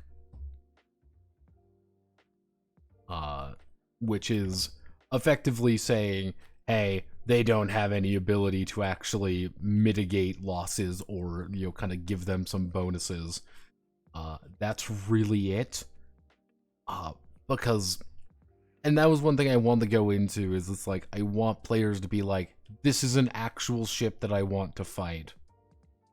This seems cool. I want this ship. I want this. I want that. That's kind of the idea. Is that players should feel more encouraged to be like, we are on equal footing. I need to find a way to beat this person with the things I have. We outrange them. What do we do if we outrange them? We stay at range. What do we need to invest in? We need to invest in our edge. Why do we need to invest in edge? Because we go first now. And if we go first, that means that we have the advantage. We're the ones moving out of position so they can't hit them, because we can hit them. Hey, they outrange us, but we have heavier hitting weapons. We need to get in as close as possible and burst them down. We need to find a way to, break them apart. We need to get them moving around. We need to ambush them. Even better yet, You want to know how you deal with a pilot that you might have to fight? You shoot him in the back.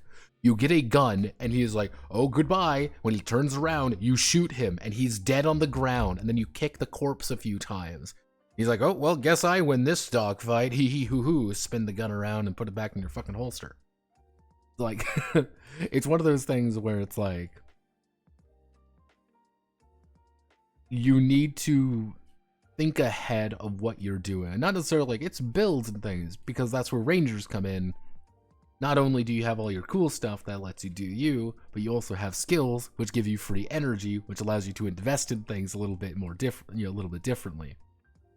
Hey, I may be flying a janky, but I'm flying a janky, but that janky but I also have 5 in my shield, so I always have 5 shields because I have invested my skills in. That's what I feel is important. I'm like, oh, cool. This works. This is good. But yeah, that's 0 Hour Squadron.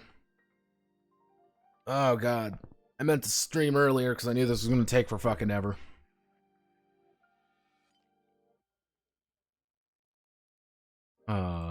That's the nature of the beast. Because what I need to do now is I'm probably going to head off. I'm going to eat some food. Because I need to go over. I need to read. I need to read the funny game. I need to read this game for tomorrow. Fucking loads. And this one. I need to read Voyager Tactics for tomorrow, which I'm moderately interested in, and then I also need to read the Break RPG. Yes, the Break RPG. Because tomorrow is the Waname case. It's going to be a fun and exciting adventure.